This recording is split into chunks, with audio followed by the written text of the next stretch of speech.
Hey guys, welcome back to another read along with me. Today we are hopefully going to be finishing Harry Potter and the Chamber of Secrets. There are 4 chapters left in the book, and hopefully we will be able to get all of them read today.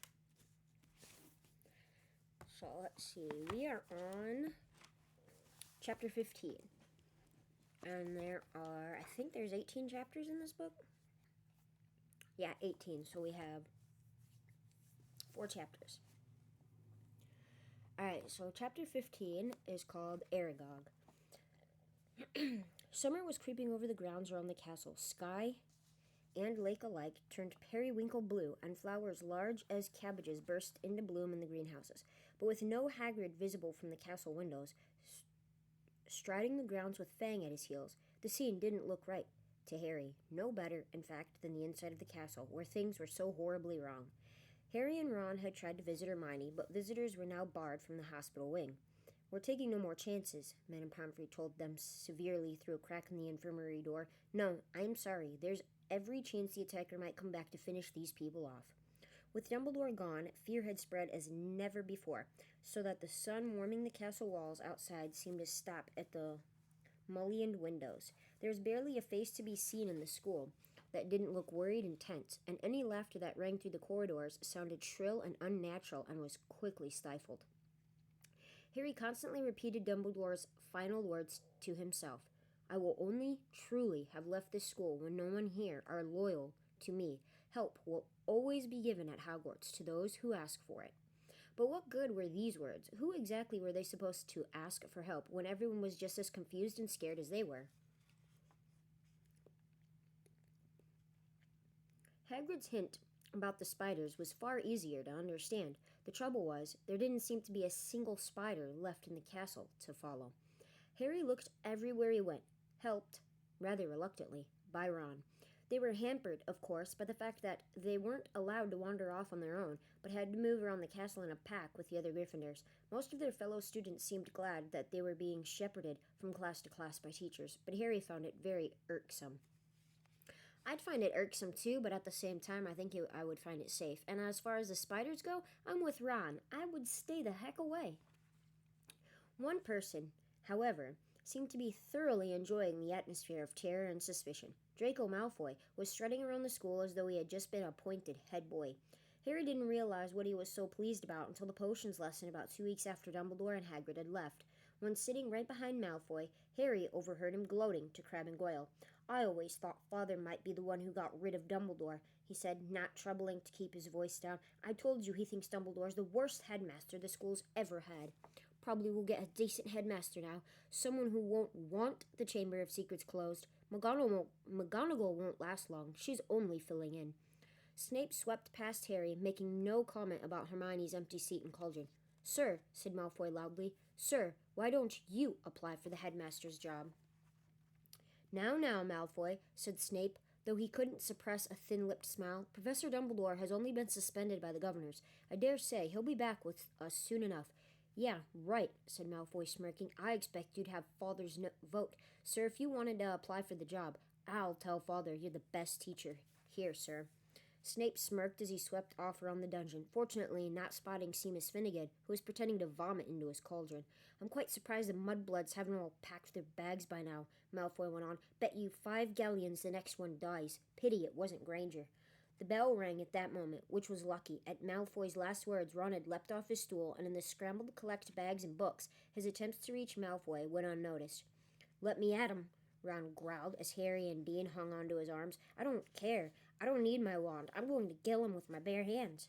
"Hurry up. I've got to take you all to herbology," barked Snape over the class's heads, and off they marched, with Harry, Ron, and Dean bringing up the rear, Ron still trying to get loose.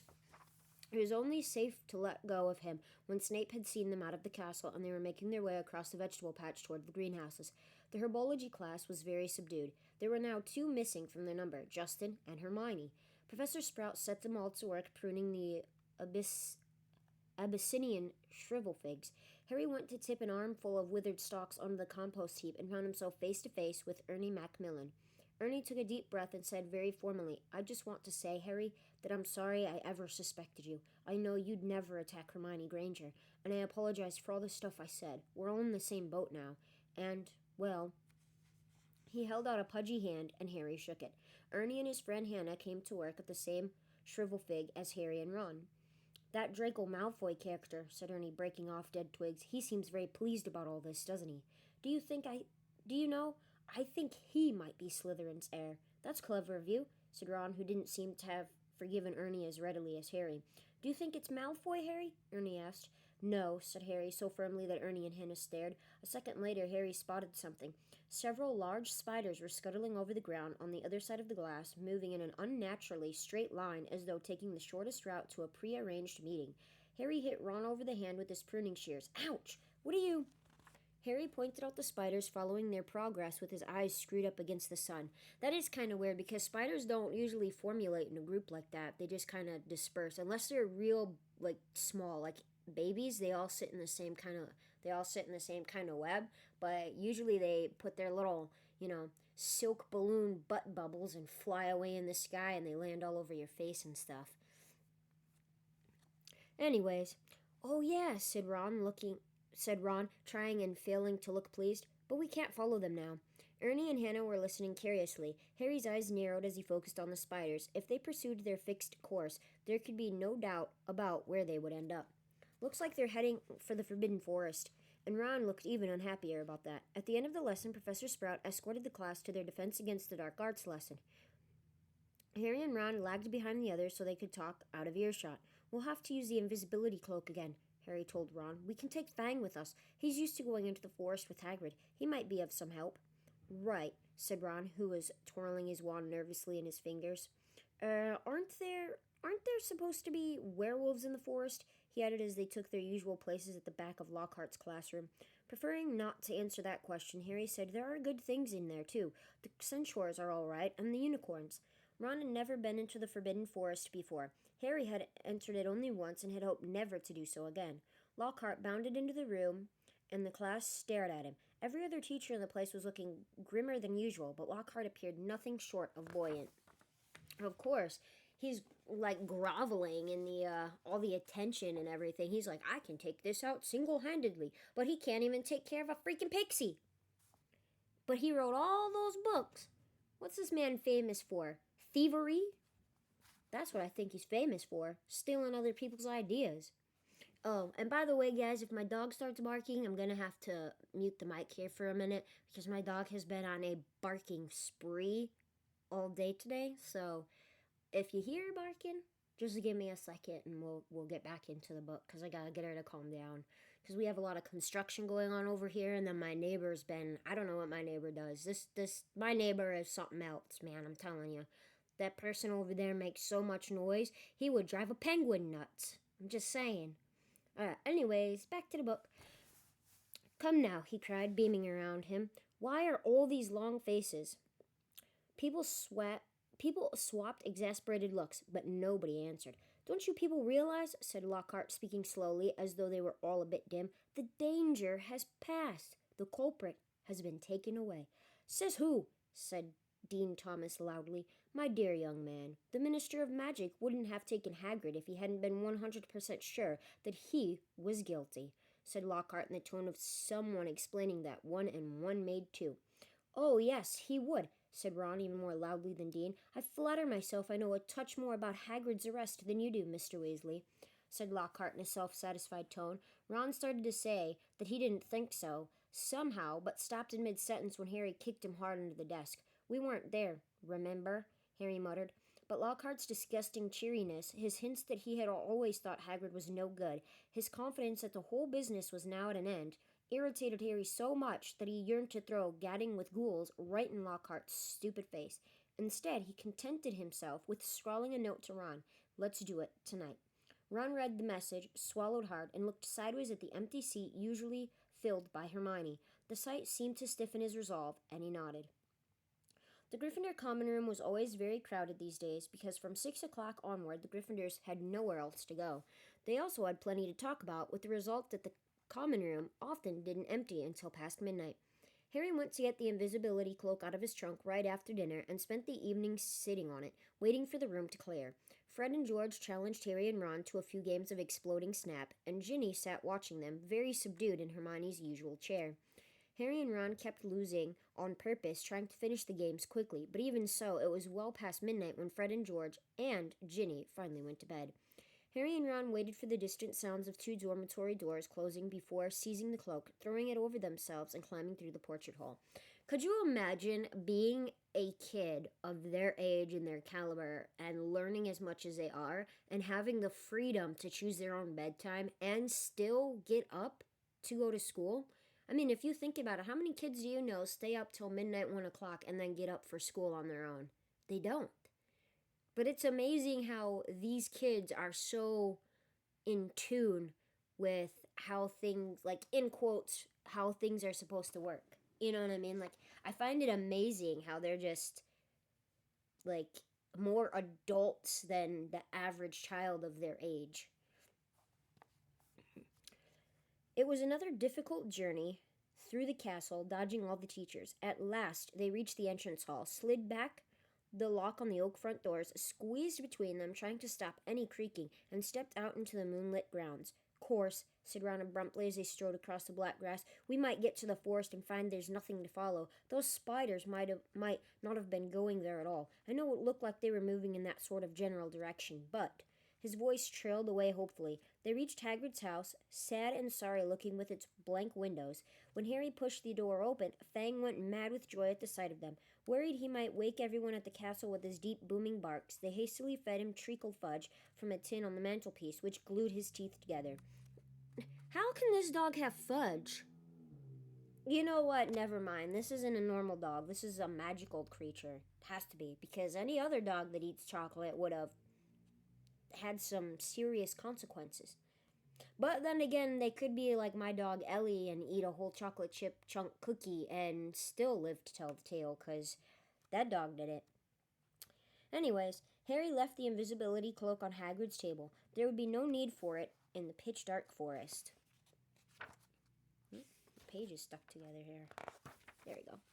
"Come on, Fang, we're going for a walk," said Harry, patting his leg, and Fang bounded happily out of the house behind them, dashed to the edge of the forest, and lifted his leg against a large sycamore tree. You know, I kind of wondered, with Hagrid gone and only Harry and Ron really going to Hagrid's hut, how is Fang, like, using the bathroom? Because if he's locked in the hut, there's no... I mean, as far as we know, there's no way for Fang to get out. There's no, like, doggy door, there's no open window, there's, like, nothing. So how is a dog of Fang's caliber and as tall as he is, how is he holding it for hours and hours on end without anybody going? Like, it's midnight, right? So that dog probably went almost 24 hours without being let out of the thing. Because who else is going to Hagrid's hut and taking care of Fang besides Harry and Ron? Because Hermione's not around to do it, because Hermione got petrified. So, unless one of the teachers is going, Dumbledore can't go, because Dumbledore, Hagrid, they're both gone.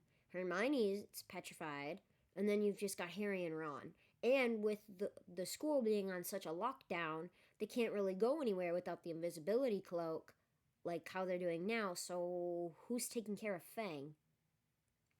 Very curious. Anyways, Harry took out his wand, murmured "Lumos," and a tiny light appeared at the end of it, just enough to let them watch the path for signs of spiders.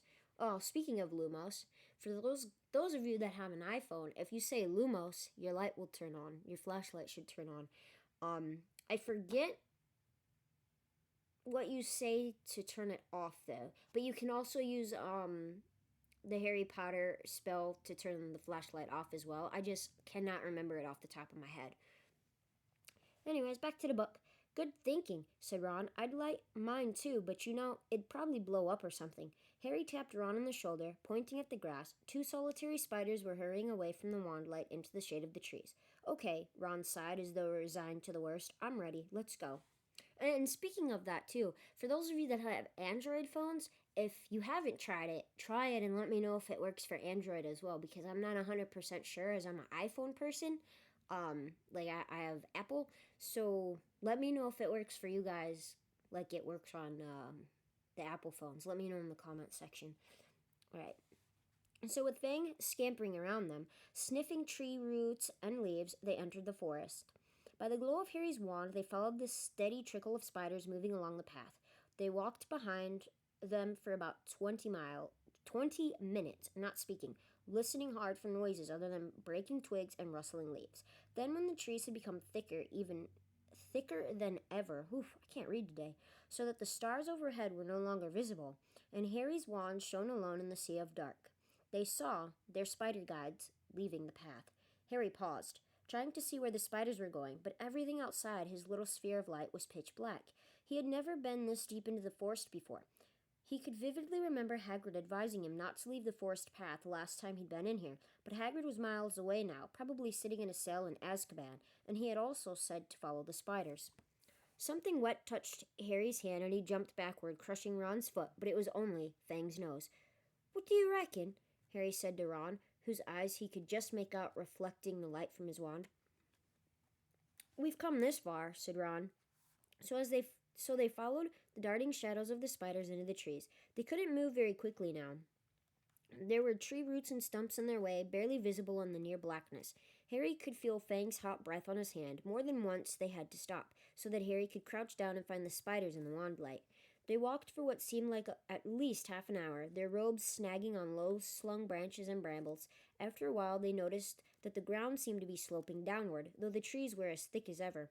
Then Fang suddenly let loose a great echoing bark, making both Harry and Ron jump out of their skins. "What?" said Ron loudly, looking around into the pitch dark and gripping Harry's elbow very hard. "There's something moving over there," Harry breathed. "Listen, sounds like something big." They listened. Some distance to their right, the something big was snapping branches as it carved a path through the trees. "Oh no," said Ron. "Oh no. Oh no. Oh, shut up," said Harry frantically. "It'll hear you." "Hear me?" said Ron in an unnaturally high voice. "It's already heard Fang." The darkness seemed to be pressing on their eyeballs. How does darkness press on your eyeballs? That's funny. Darkness is pressing on their eyeballs. Okay. As they stood, terrified and waiting, there was a strange rumbling noise and then silence. "What do you think it's doing?" said Harry. "Probably getting ready to pounce," said Ron. They waited, shivering, hardly daring to move. "Do you think it's gone?" Harry whispered. "Dunno." Then to their right came a sudden blaze of light, so bright in the darkness that both of them flung up their hands to shield their eyes. Fang yelped and tried to run, but got lodged in a tangle of thorns and yelped even louder.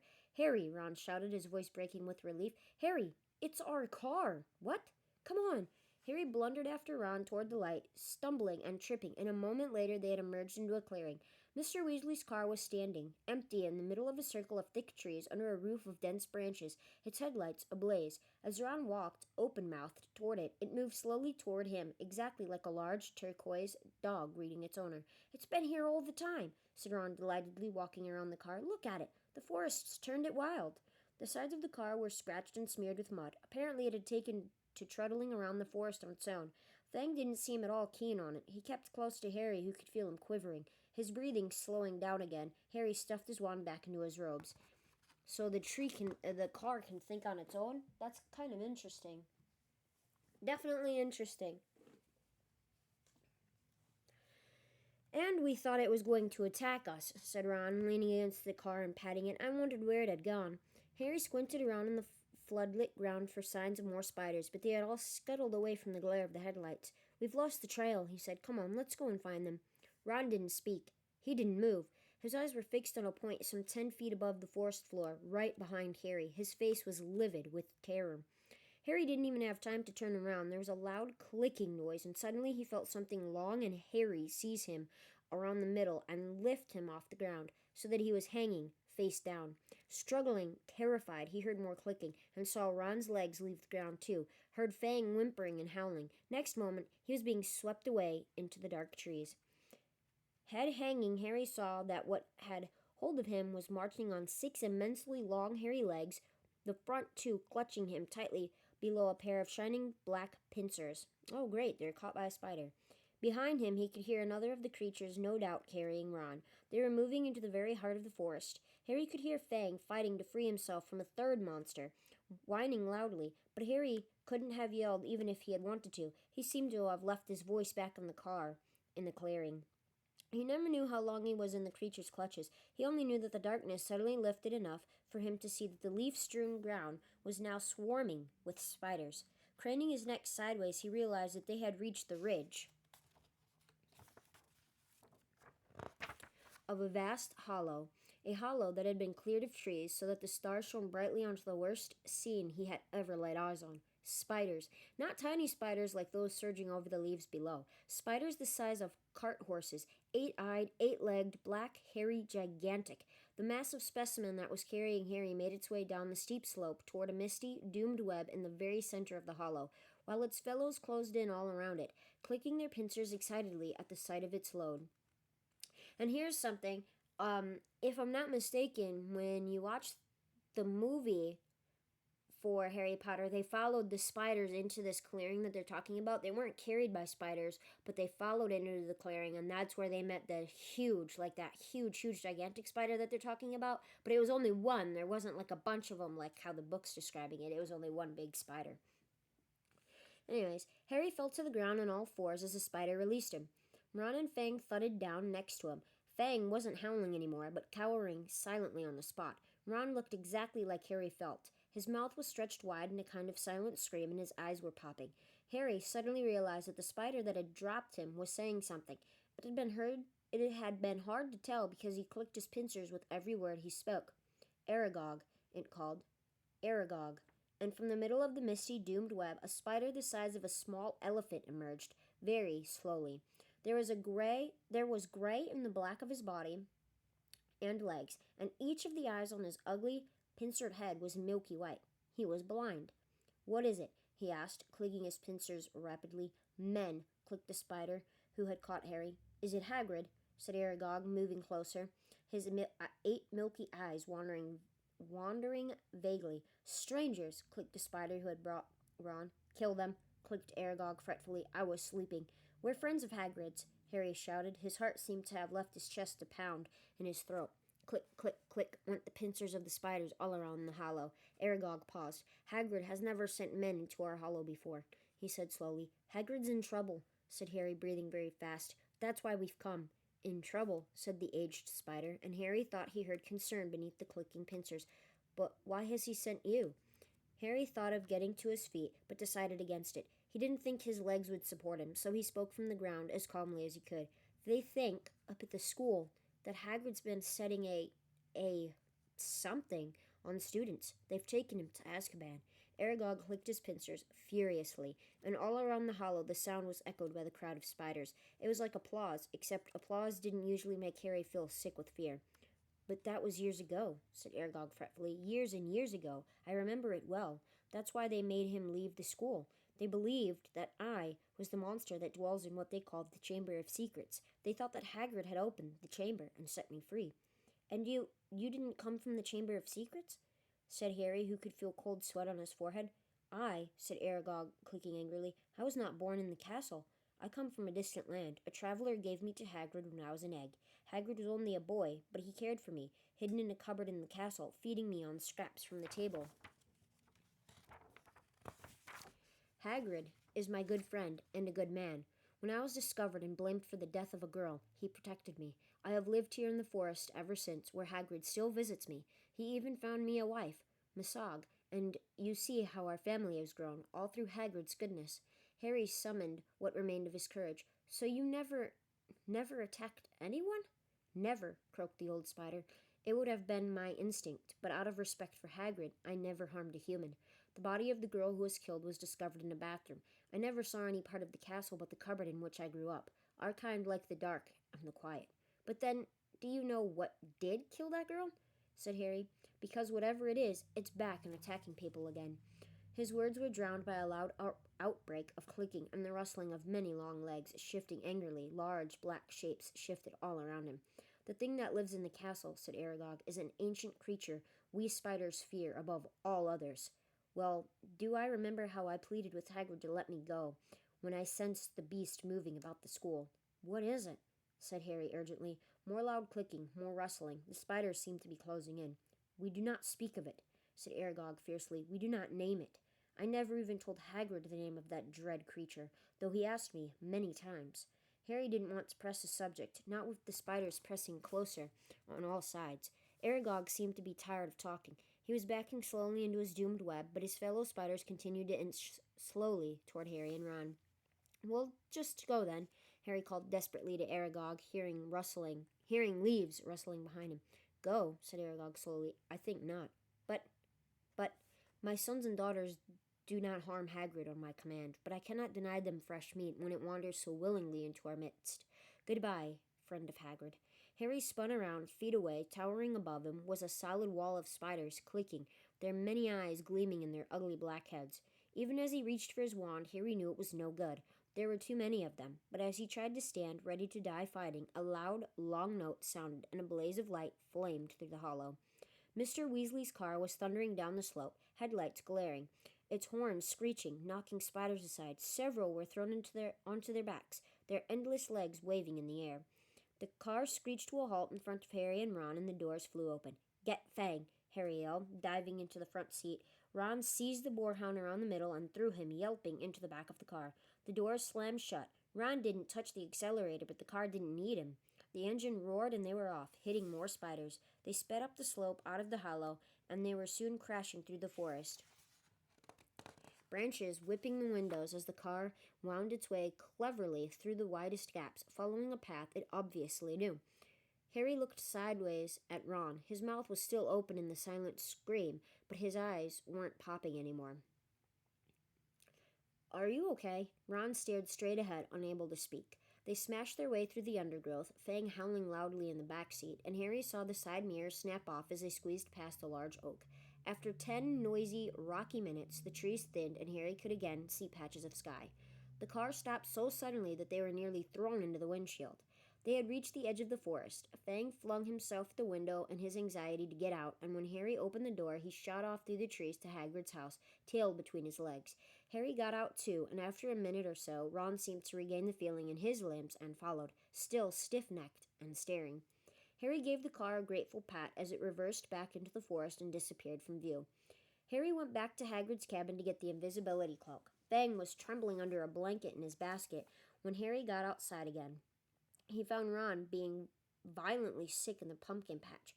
"Follow the spiders," said Ron weakly, wiping his mouth on his sleeve. "I'll never forgive Hagrid. We're lucky to be alive."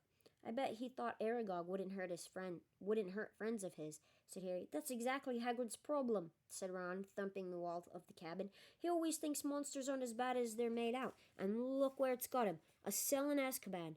He was shivering uncontrollably now. "What was the point of sending us in there? What have we found out? I'd like to know."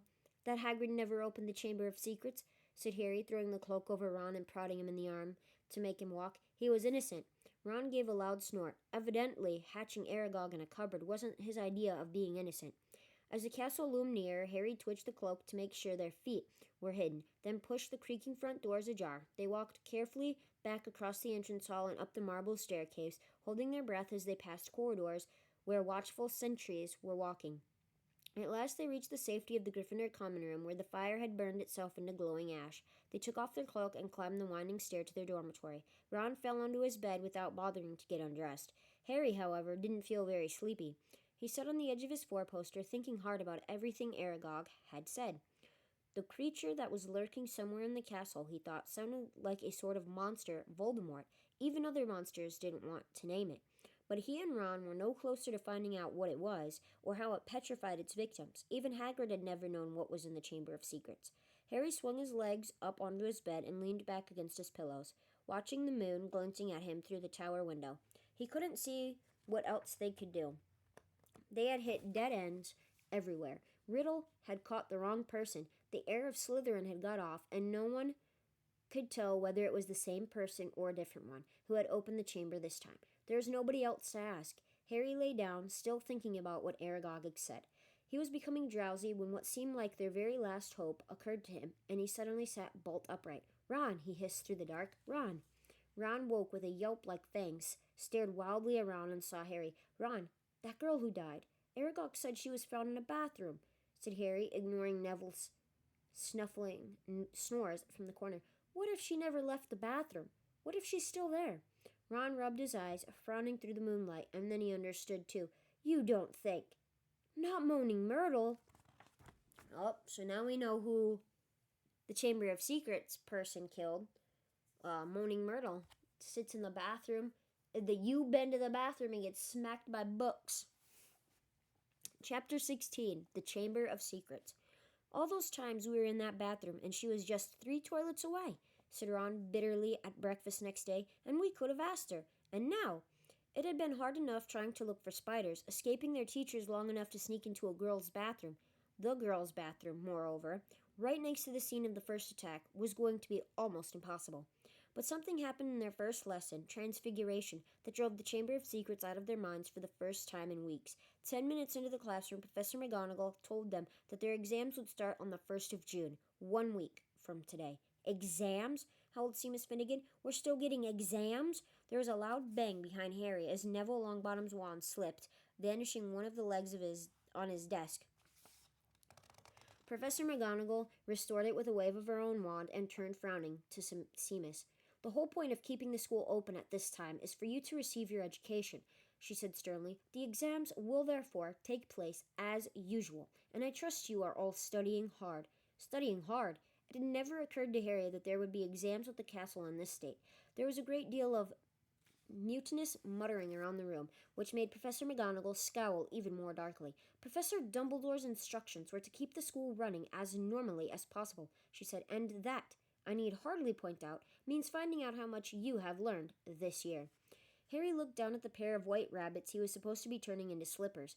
What had he learned so far this year? He couldn't seem to think of anything that would be useful in an exam. Ron looked as though he'd just been told he had to go and live in the Forbidden Forest. Can you imagine me taking exams with this? He asked Harry, holding up his wand, which had just started whistling loudly. 3 days before their first exam, Professor McGonagall made another announcement at breakfast. I have good news, she said, and the great hall, instead of falling silent, erupted. Dumbledore's coming back. Several people yelled joyfully. You've caught the heir of Slytherin, squealed the girl at the Ravenclaw table. Quidditch matches are back on, roared Wood excitedly. When the hubbub had subsided, Professor McGonagall said, Professor Sprout has informed me that the mandrakes are ready for cutting at last. Tonight, we will be able to revive those people who have been petrified. I need hardly remind you all that one of them may well be able to tell us who or what attacked them. I am hopeful that this dreadful year will end with our catching the culprit. There was an explosion of cheering. Harry looked over at the Slytherin table and wasn't at all surprised to see that Draco Malfoy hadn't joined in. Ron, however, was looking happier than he'd looked in days. You know, honestly, it does seem like Draco Malfoy and his family are probably like the extreme cases of bad wizards and witches. Because if you think about it, you have Voldemort, right? Voldemort is like the head of, like, to be feared, okay? Then you have Draco Malfoy's family. And they seem to be, like, second in command or, like, directly underneath Voldemort. Because the father was following in Voldemort's footsteps. And look at how Draco is. Imagine what life is like in that house. Because if you think about it, Dobby, the house elf that came and visited Harry, was severely abused as well. I mean, they get the house elves beat themselves up when they do something wrong, but it seems like that household is very abusive. Not just to their house elves, but maybe to the family and the members in the family as well. Like, you have to stick to strict guidelines, and if you don't follow the rules, you get reprimanded immensely, and this is what the consequences are. And for Draco to always be snide and snickering at everything and wishing ill will on others, it just makes you think of how close he is in line to Voldemort, and kind of makes you wonder, how does his family turn out at the end? Like, are they the next heirs to go down the dark path? And how evil can they be, kind of thing, you know? Alright, it won't matter that we never asked Myrtle then, he said to Harry. Hermione will probably have all the answers when they wake her up. Mind you, she'll go crazy when she finds out we've got exams in 3 days' time. She hasn't studied. It might be kinder to leave her where she is till they're over. Just then, Ginny Weasley came over and sat down next to Ron. She looked tense and nervous, and Harry noticed that her hands were twisting in her lap. What's up? Said Ron, helping himself to more porridge. Ginny didn't say anything, but glanced up and down the Gryffindor table with a scared look on her face that reminded Harry of someone, though he couldn't think of who. Spit it out, said Ron, watching her. Harry suddenly realized who Ginny looked like. She was rocking backward and forward slightly in her chair, exactly like Dobby did when he was teetering on the edge of revealing forbidden information. I've got to tell you something, Ginny mumbled, carefully not looking at Harry. What is it? Said Harry. Ginny looked as though she couldn't find the right words. What? Said Ron. Ginny opened her mouth, but no sound came out. Harry leaned forward and spoke quietly so that only Ginny and Ron could hear him. Is it something about the Chamber of Secrets? Have you seen something? Someone acting oddly? Ginny drew a deep breath, and, at that precise moment, Percy Weasley appeared, looking tired and wan. If you've finished eating, I'll take that seat, Ginny. I'm starving. I've only just come off patrol duty. Ginny jumped up as though her chair had just been electrified, gave Percy a fleeting, frightened look, and scampered away. Percy sat down and grabbed a mug from the center of the table. Percy, said Ron angrily, she was just about to tell us something important. Halfway through a gulp of tea, Percy choked. What sort of thing? He said, coughing. I just asked her if she'd seen anything odd, and she started to say, Oh, that. That's nothing to do with the Chamber of Secrets, said Percy at once. How do you know? Said Ron, his eyebrows raised. Well, if you must know, Ginny, walked in on me the other day when I was... Well, never mind. The point is, she spotted me doing something, and I, asked her not to mention it to anybody. I must say, I did think she'd keep her word. It's nothing, really. I just rather... Harry had never seen Percy look so uncomfortable. What were you doing, Percy? Said Ron, grinning. Go on, tell us. We won't laugh. Percy didn't smile back. Pass me those rolls, Harry. I'm starving. Kinda wonder what he was doing. But then again, I don't. Like I do, but I don't. Harry knew the whole mystery might be solved tomorrow without their help, but he wasn't about to pass up a chance to speak to Myrtle if it turned up. And to his delight, it did, mid-morning, when they were being led to History of Magic by Gilderoy Lockhart. Lockhart, who had so often assured them that all danger had passed only to be proved wrong right away, was now wholeheartedly convinced that it was hardly worth the trouble to see them safely down the corridors.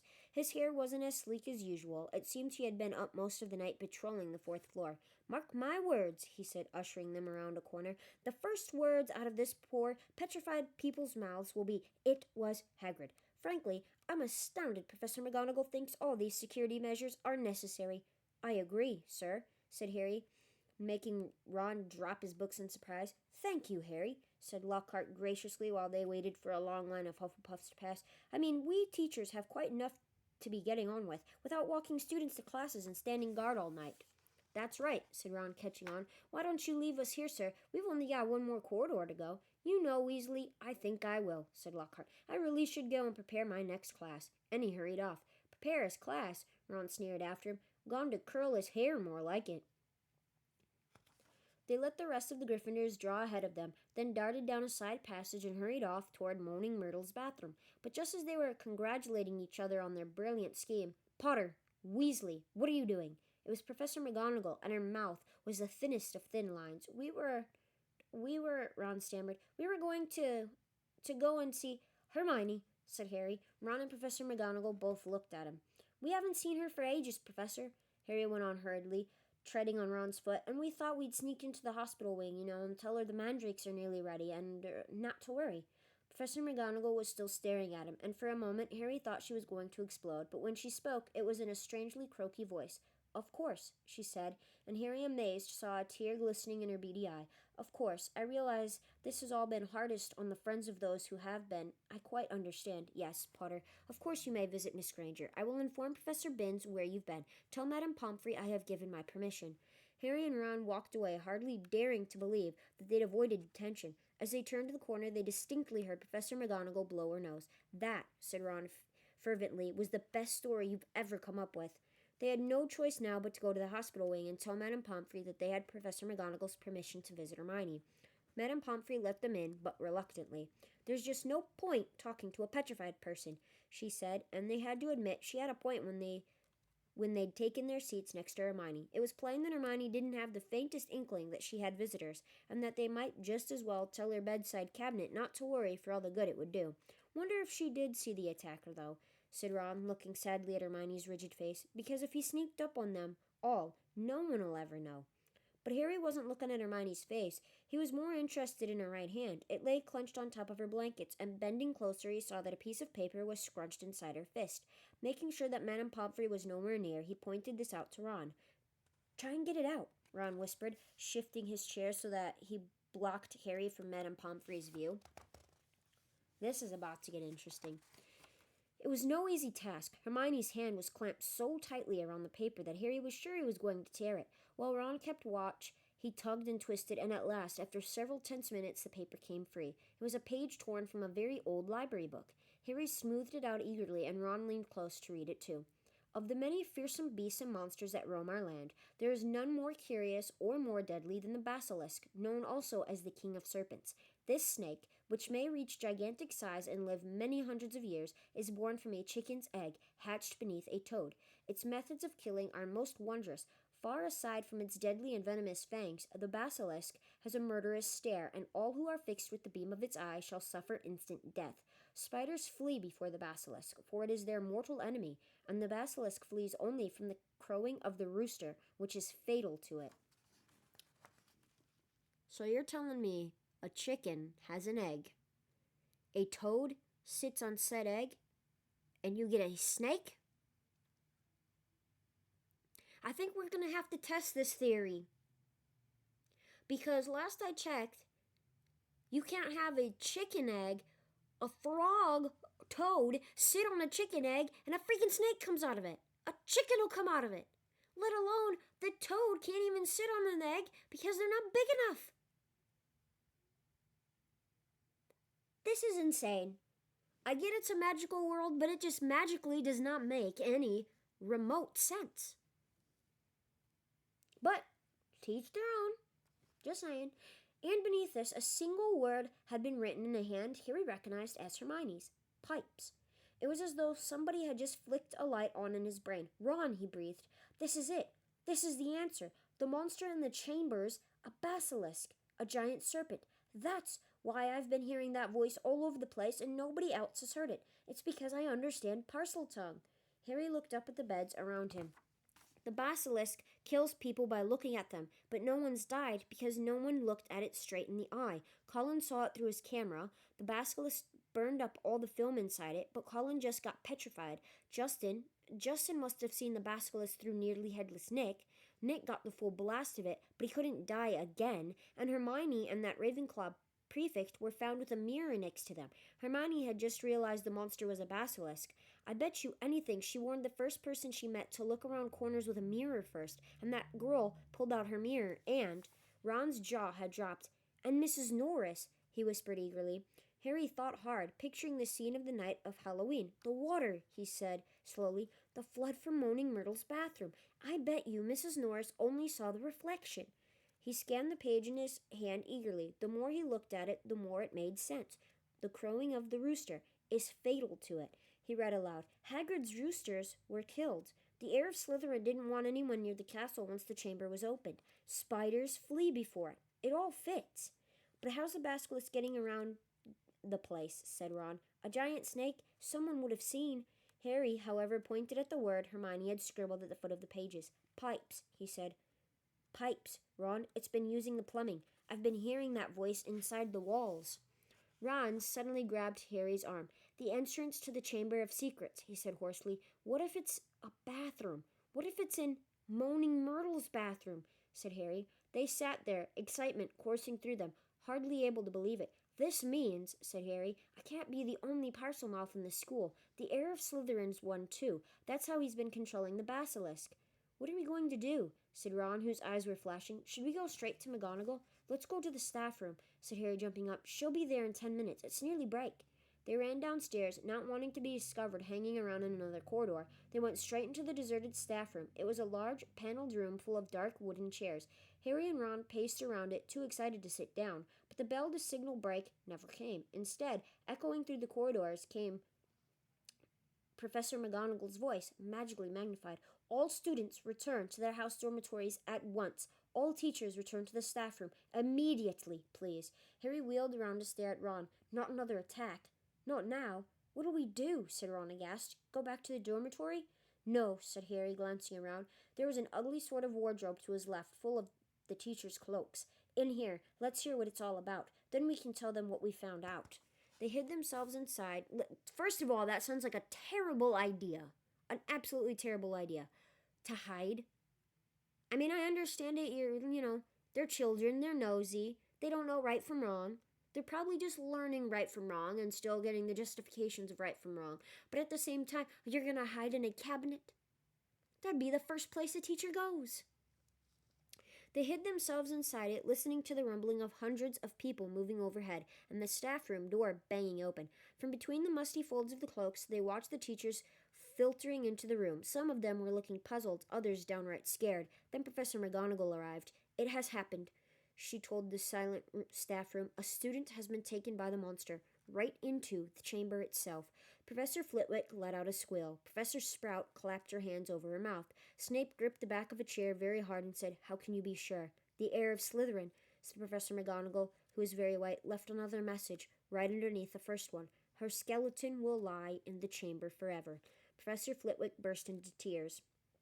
"Who is it?" said Madam Hooch, who had sunk weak-kneed into a chair. "Which student?" "Ginny Weasley," said Professor McGonagall. Harry felt Ron slide silently down onto the wardrobe floor beside him. "We shall have to send all the students home tomorrow," said Professor McGonagall. "This is the end of Hogwarts. Dumbledore always said." The staff room door banged open again. For one wild moment, Harry was sure it would be Dumbledore, but it was Lockhart, and he was beaming. "So sorry, dozed off. What have I missed?" He didn't seem to notice that the other teachers were looking at him with something remarkably like hatred. Snape stepped forward. "Just the man," he said. "The very man. A girl has been snatched by the monster, Lockhart, taken into the Chamber of Secrets itself. Your moment has come at last." Lockhart blanched. "That's right, Gilderoy," chipped in Professor Sprout. "Weren't you saying just last night what you've known all along, where the entrance to the Chamber of Secrets is?" I sputtered Lockhart. "Yes, didn't you tell me you were sure you knew what was inside it?" piped up Professor Flitwick. Did I? I don't recall. I certainly remember you saying you were sorry you hadn't had a crack at the monster before Hagrid was arrested," said Snape. "Didn't you say that the whole affair had been bungled and that you should have been given a free rein from the first?" Lockhart stared around at his stony-faced colleagues. I really never... You may have misunderstood. We'll leave it to you then, Gilderoy," said Professor McGonagall. "Tonight will be an excellent time to do it. We'll make sure everyone's out of your way. You'll be able to tackle the monster all by yourself. A free rein at last." "Well, that's karma for ya. Lockhart deserves this." Lockhart gazed desperately around him, but nobody came to the rescue. He didn't look remotely handsome anymore. His lip was trembling, and in the absence of his usually toothy grin, he looked weak-chinned and feeble. "Very well," he said. I'll be in my office getting ready." And he left the room. "Right," said Professor McGonagall, whose nostrils were flared. "That's got him out from under our feet. The heads of houses should go and inform their students what has happened. Tell them the Hogwarts Express will take them home first thing tomorrow. Will the rest of you please make sure no students have been left outside the dormitories?" The teachers rose and left one by one. It was probably the worst day of Harry's entire life. He, Ron, Fred, and George sat together in a corner of the Gryffindor common room, unable to say anything to each other. Percy wasn't there. He had gone to send an owl to Mr. and Mrs. Weasley, then shut himself up in his dormitory. No afternoon ever lasted as long as that one, nor had Gryffindor Tower ever been so crowded, yet so quiet. Near sunset, Fred and George went up to bed, unable to sit there any longer. "She knew something, Harry," said Ron, speaking for the first time since they had entered the wardrobe in the staff room. "That's why she was taken. It wasn't some stupid thing about Percy at all. She'd found out something about the Chamber of Secrets. That must be why she was..." Ron rubbed his eyes frantically. "I mean, she was a pureblood. There can't be any other reason." Harry could see the sun sinking, blood red, below the skyline. This was the worst he had ever felt. If only there was something they could do. Anything. "Harry," said Ron, "do you think there's any chance at all she's not, Harry didn't know what to say. He couldn't see how Ginny could still be alive. "Do you know what?" said Ron. "I think we should go and see Lockhart. Tell him what we know. He's going to try and get into the chamber. We can tell him where we think it is, and tell him it's a basilisk in there." Because Harry couldn't think of anything else to do, and because he wanted to be doing something, he agreed. The Gryffindors around them were so miserable and felt so sorry for the Weasleys that nobody tried to stop them as they got up, crossed the room, and left the portrait hole. Darkness was falling as they walked down to Lockhart's office. There seemed to be a lot of activity going on inside it. They could hear scraping, thumps, and hurried footsteps. Harry knocked, and there was a sudden silence from inside. Then the door opened the tiniest crack, and they saw one of Lockhart's eyes peering through it. "Oh, Mr. Potter, Mr. Weasley," he said, opening the door a bit wider. "I'm rather busy at the moment, if you would be quick." "Professor, we've got some information for you," said Harry. "We think it'll help you." Well, it's not terribly—" The side of Lockhart's face that they could see looked very uncomfortable. "Well, all right." He opened the door, and they entered. His office had been almost completely stripped. Two large trunks stood open on the floor. Robes, jade green, lilac, midnight blue, had been hastily folded into one of them. Books were jumbled untidily into the other. The photographs that had covered the walls were now crammed into boxes on the desk. "Are you going somewhere?"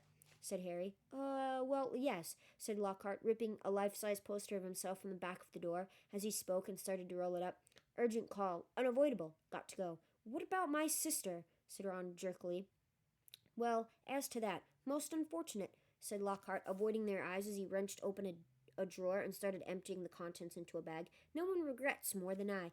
"You're the defense against the dark arts teacher," said Harry. "You can't go now, not with all the dark stuff going on here." "Well, I must say, when I took the job," Lockhart muttered, now piling socks on top of his robes, "nothing in the job description. Didn't expect—" "You mean you're running away," said Harry disbelievingly, "after all that stuff you did in your books." "Books can be misleading," said Lockhart delicately. "You wrote them," Harry shouted. "My dear boy," said Lockhart, straightening up and frowning at Harry, do use your common sense. My books wouldn't have sold half as well if people didn't think I'd done all those things. No one wants to read about some ugly old Armenian warlock, even if he did save a village from werewolves. He'd look dreadful on the front cover. No dress sense at all. And the witch who banished the abandoned banshee had a hair lip. Come on. What the hell is a hair lip? Anyways, so you've just been taking credit for what a load of other people have done?" said Harry incredulously. Harry," said Lockhart, shaking his head impatiently. "It's not nearly as simple as that. There was work involved. I had to track these people down, ask them exactly how they managed to do what they did. Then I had to put a memory charm on them so they wouldn't remember doing it. If there's one thing I pride myself on, it's my memory charms. No, it's been a lot of work, Harry. It's not all book signings and publicity photos. You want fame, you have to be prepared for a long, hard slog. Do you mean you have to be prepared to steal, lie, and make sure nobody is around to uncover your lies? That's what you mean, Professor Lockhart? That's what you mean?" He banged the lids of his trunk shut and locked them. "Let's see," he said. "I think that's everything. Yes, only one thing left." He pulled out his wand and turned to them. "Awfully sorry, boys, but I'll have to put a memory charm on you now. Can't have you blabbing my secrets all over the place. I'd never sell another book." Harry reached his wand just in time. Lockhart had barely raised his when Harry bellowed, "Expelliarmus!"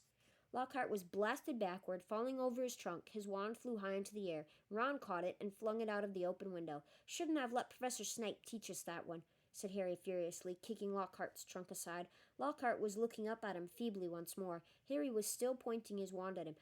"What do you want me to do?" said Lockhart weakly. "I don't know where the Chamber of Secrets is. There's nothing I can do." "You're in luck," said Harry, forcing Lockhart to his feet at one point.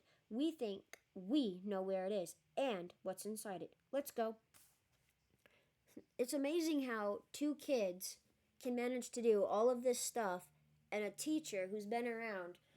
Frankly, he's obviously lied and probably has never been in a wizard duel a day in his life. But it's amazing how he has very little information and children have more information than he does. And he's going around bragging that he has information, but he doesn't know a lick of anything? It's a little suspicious to me. They marched Lockhart out of his office and down the nearest stairs, along the dark corridor where the messages shone on the wall, to the door of Moaning Myrtle's bathroom. They sent Lockhart in first. Harry was pleased to see that he was shaking. Moaning Myrtle was sitting on the tank of the end toilet. "Oh, it's you," she said when she saw Harry. "What do you want this time?" "To ask you how you died," said Harry. Myrtle's whole aspect changed at once. She looked as though she had never been asked such a flattering question. "Oh, it was dreadful," she said with relish. "It happened right in here. I died in this very stall. I remember it so well. I'd hidden because Olive Hornby was teasing me about my glasses. The door was locked and I was crying, and then I heard somebody come in. They said something funny, a different language. I think it must have been. Anyway, what really got me was that it was a boy speaking, so I unlocked the door to tell him to go away and use his own toilet, and then Myrtle swelled importantly, her face shining. I died. How? Said Harry. No idea, said Myrtle in hushed tones. I just remember seeing a pair of great big yellow eyes. My whole body sort of seized up, and then I was floating away. She looked dreamily at Harry. Then I came back again. I was determined to haunt Olive Hornby, you see. Oh, she was sorry she'd ever laughed at my glasses. Where exactly did you see the eyes? Said Harry. Somewhere there, said Myrtle, pointing vaguely toward the sink in front of her toilet. Harry and Ron hurried over to it. Lockhart was standing well back, a look of utter terror on his face. It looked like an ordinary sink. They examined every inch of it, inside and out, including the pipes below, and then Harry saw it. Scratched on the side of one of the copper taps was a tiny snake. That tap's never worked, said Myrtle brightly as he tried to turn it. Harry, said Ron, say something. Something in Parseltongue. But Harry thought hard. The only times he'd ever managed to speak Parseltongue were when he'd been faced with a real snake. He stared hard at the tiny engraving, trying to imagine it was real. Open up, he said. He looked at Ron, who shook his head. English, he said. Harry looked back at the snake, willing himself to believe it was alive. He moved his head. The candlelight made it look as though it were moving. Open up, he said, except that the words weren't what he heard. A strange hissing had escaped him, and at once the tap glowed with a brilliant white light and began to spin. Next second, the sink began to move. The sink, in fact, sank right out of sight, leaving a large pipe exposed, a pipe wide enough for a man to slide into. Harry heard Ron gasp and looked up again. He had made up his mind what he was going to do. I'm going down there, he said. He couldn't not go, not now they had found the entrance to the chamber, not if there was even the faintest, slimmest, wildest chance that Ginny might be alive. Me too, said Ron. There was a pause. Well, you hardly seem to need me, said Lockhart with a shadow of his old smile. He put his hand on the doorknob, but Ron and Harry both pointed their wands at him. You can go first, Ron snarled. White-faced and wandless, Lockhart approached the opening. Boys, he said, his voice feeble. Boys, what good will it do? Harry jabbed him in the back with his wand. Lockhart slid his legs into the pipe. I really don't think, he started to say, but Ron gave him a push and he slid out of sight. Harry followed quickly. He lowered himself slowly into the pipe, then let go. It was like rushing down an endless, slimy, dark slide.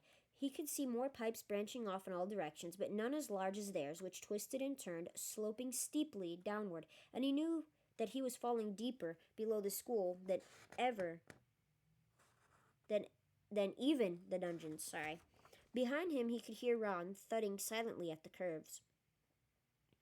And then, just as he had begun to worry about what would happen when he hit the ground, the pipe leveled out, and he shot out of the end with a wet thud, landing on the damp floor of a dark stone tunnel large enough to stand in. Lockhart was getting to his feet a little ways away, covered in slime and white as a ghost. Harry stood aside as Ron came whizzing out of the pipe too. We must be miles under the school, said Harry, his voice echoing in the black tunnel. Under the lake, probably, said Ron, squinting around at the dark, slimy walls. All three of them turned to stare into the darkness ahead. Lumos, Harry muttered to his wand, and it lit again. Come on, he said to Ron and Lockhart, and off they went, their footsteps slapping loudly on the wet floor. You know, the only thing I have to say is when they are doing all of this, Lockhart is mentally putting this into his head, right? So Lockhart is going to try and use, he's probably going to end up stealing somebody's wand to use the memory charm to put it on Ron and Harry and say that he saved the boys, saved Ginny, if Ginny's even alive, and found the entrance to the Chamber of Secrets, takes out the basilisk, right, and he's the hero of the day.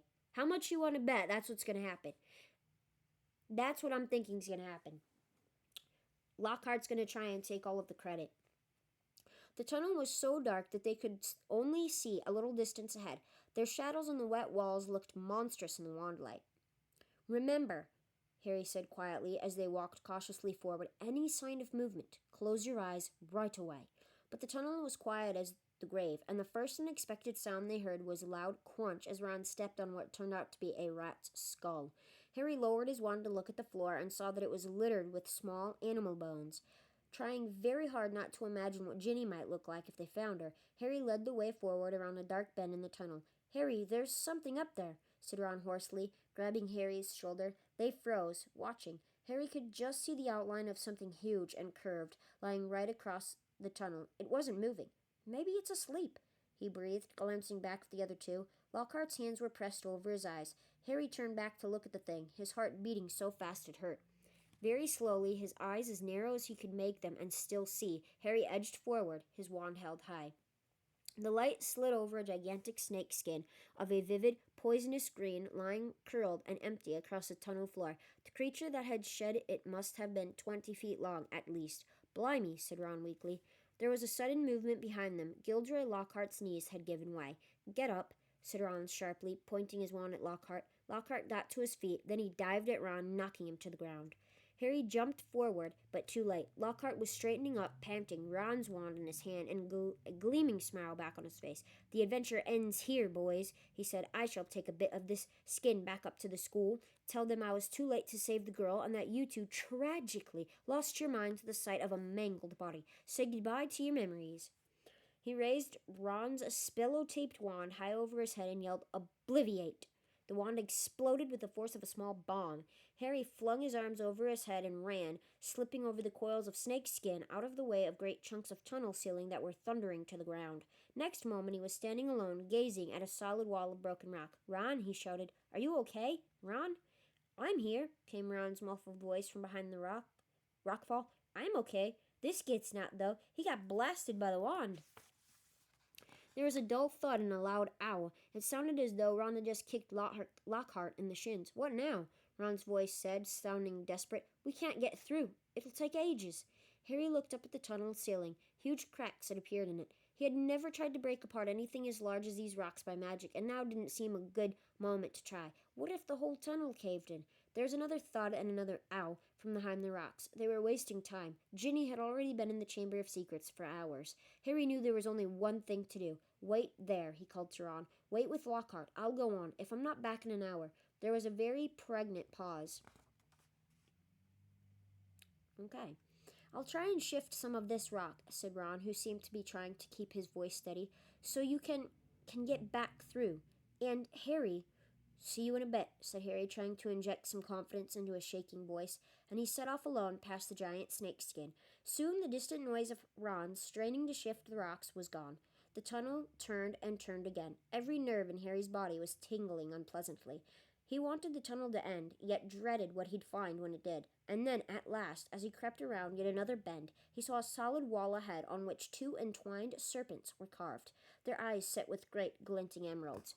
Harry approached, his throat very dry. There's no need to pretend these stone snakes were real. Their eyes looked strangely alive. He could guess what he had to do. He cleared his throat, and the emerald eyes seemed to flicker. Open, said Harry in a low, faint hiss. The serpents parted as the wall cracked open. The halves slid smoothly out of sight, and Harry, shaking from head to foot, walked inside. Okay, we have 2 chapters left, I think.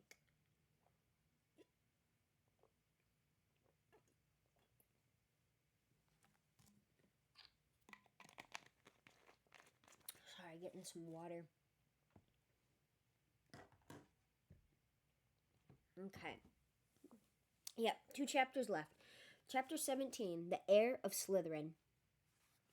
He was standing at the end of a very long, dimly lit chamber. Towering stone pillars entwined with more carved serpents rose to support a ceiling lost in darkness, casting long black shadows through the odd greenish gloom that filled the place. His heart beating very fast, Harry stood, listening to the chill silence. Could the basilisk be lurking in a shadowy corner behind a pillar? And where was Ginny?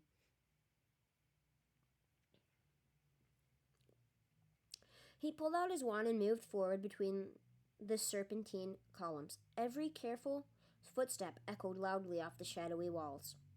He kept his eyes narrowed, ready to clamp them shut at the smallest sign of movement. The hollow eye sockets of the stone snake seemed to be following him. More than once, with a jolt of the stomach, he thought he saw one stir. Then, as he drew level with the last pair of pillars, a statue, high as the chamber itself, loomed into view, standing against the back wall. Harry had to crane his neck to look up into the giant face above. It was ancient and monkeyish, with a long, thin beard that fell almost to the bottom of the wizard's sweeping stone robes, where 2 enormous gray feet stood on the smooth chamber floor. and between the feet, face down, lay a small, black-robed figure with flaming red hair. "Ginny!" Harry muttered, sprinting to her and dropping to his knees. "Ginny, don't be dead. Please don't be dead." He flung his wand aside, grabbed Ginny's shoulders, and turned her over. Her face was white as marble and as cold, yet her eyes were closed, so she wasn't petrified. But then she must be. "Ginny, please wake up," Harry muttered desperately, shaking her. Ginny's head lolled hopelessly from side to side. "She won't wake," said a soft voice. Harry jumped and spun around on his knees. A tall, black-haired boy was leaning against the nearest pillar, watching. He was strangely blurred around the edges, as though Harry was looking at him through a misted window. But there was no mistaking him. Tom. "Tom Riddle?" Riddle nodded, not taking his eyes off Harry's face. "What do you mean, she won't wake?" Harry said desperately. She's not.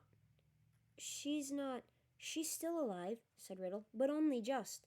Harry stared at him. Tom Riddle had been at Hogwarts 50 years ago, yet here he stood, a weird, misty light shining about him, not a day older than 16. "Are you a ghost?" Harry said uncertainly. "A memory," said Riddle quietly, "preserved in a diary for 50 years. He pointed toward the floor near the statue's giant toes. Lying open, there was the little black diary Harry had found in Moaning Riddle's bathroom. For a second, Harry wondered how it had got there, but there were more pressing matters to deal with. "You've got to help me, Tom," Harry said, raising Ginny's head again. "We've got to get her out of here. There's a basilisk. I don't know where it is, but it could be along any moment. Please help me." Riddle didn't move. Harry, sweating, managed to hoist Ginny half off the floor and bent to pick up his wand again, but his wand had gone. "Did you see?" He looked up. Riddle was still watching him, twirling Harry's wand between his long fingers. "Thanks," said Harry, stretching out his hand for it.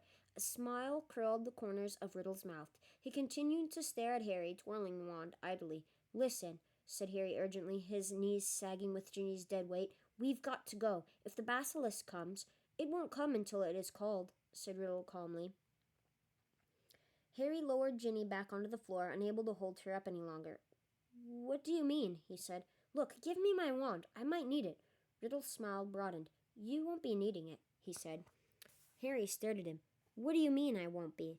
"I've waited a long time for this, Harry Potter," said Riddle. "For the chance to see you, to speak to you." "Look," said Harry, losing patience, "I don't think you get it. We're in the Chamber of Secrets. We can talk later." "We're going to talk now," said Riddle, still smiling broadly, and he pocketed Harry's wand. Harry stared at him. There was something very funny going on here. "How did Ginny get like this?" he asked, slowly. "Well, that's an interesting question," said Riddle pleasantly, "and quite a long story. I suppose the real reason Ginny Weasley's like this is because she opened her heart and spilled all her secrets to an invisible stranger."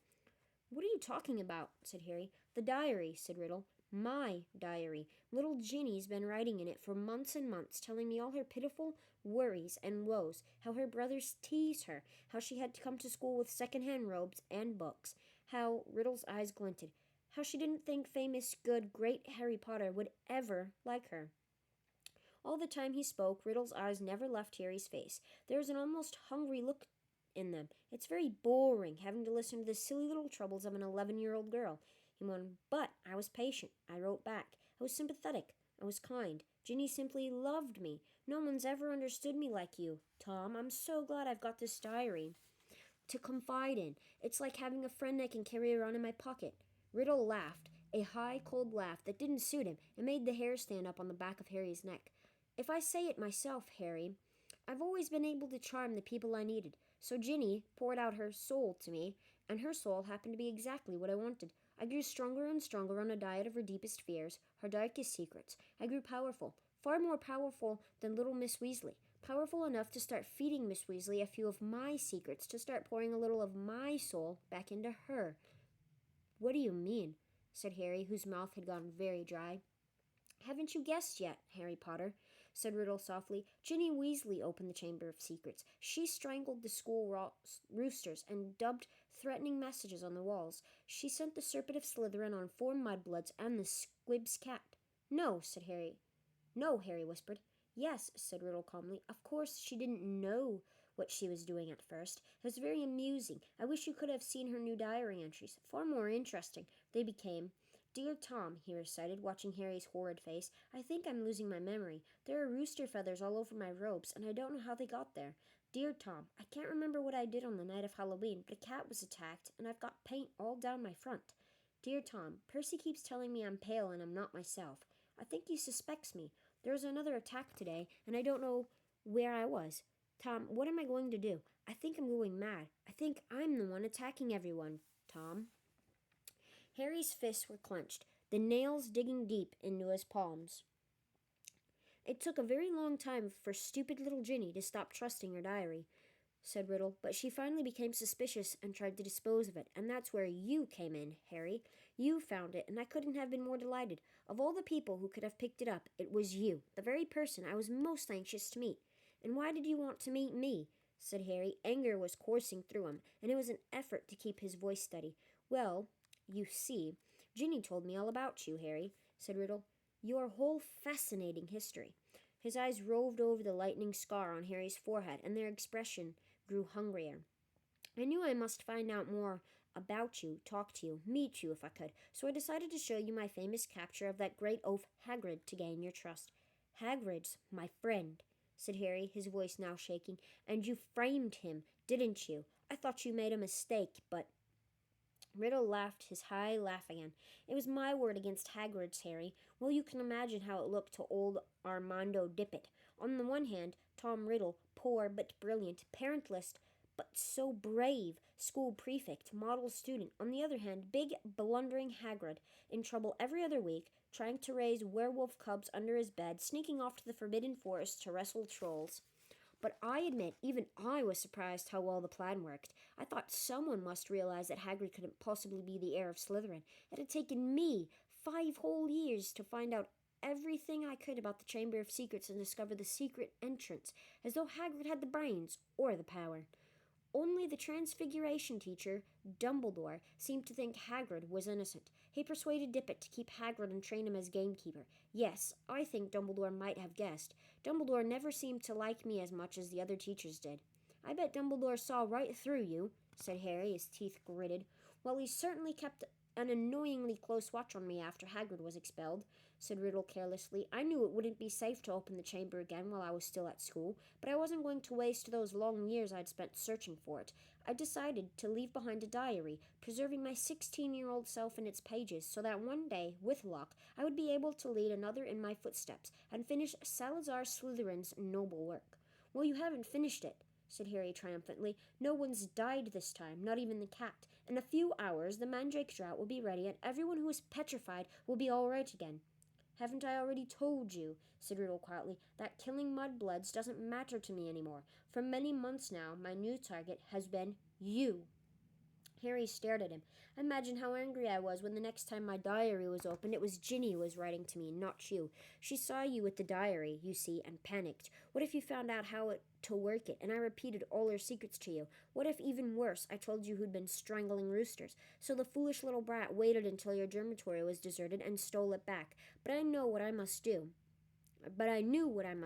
It was clear to me that you were on the trail of Slytherin's heir. From everything Ginny had told me about you, I knew you would go to any lengths to solve the mystery, particularly if one of your best friends was attacked, and Ginny had told me the whole school was buzzing because you could speak Parseltongue. So I made Ginny write her own farewell on the wall and come down here to wait. She struggled and cried and became very boring.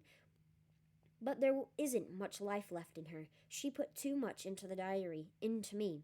Enough to let me leave its pages at last. I have been waiting for you to appear since we arrived here.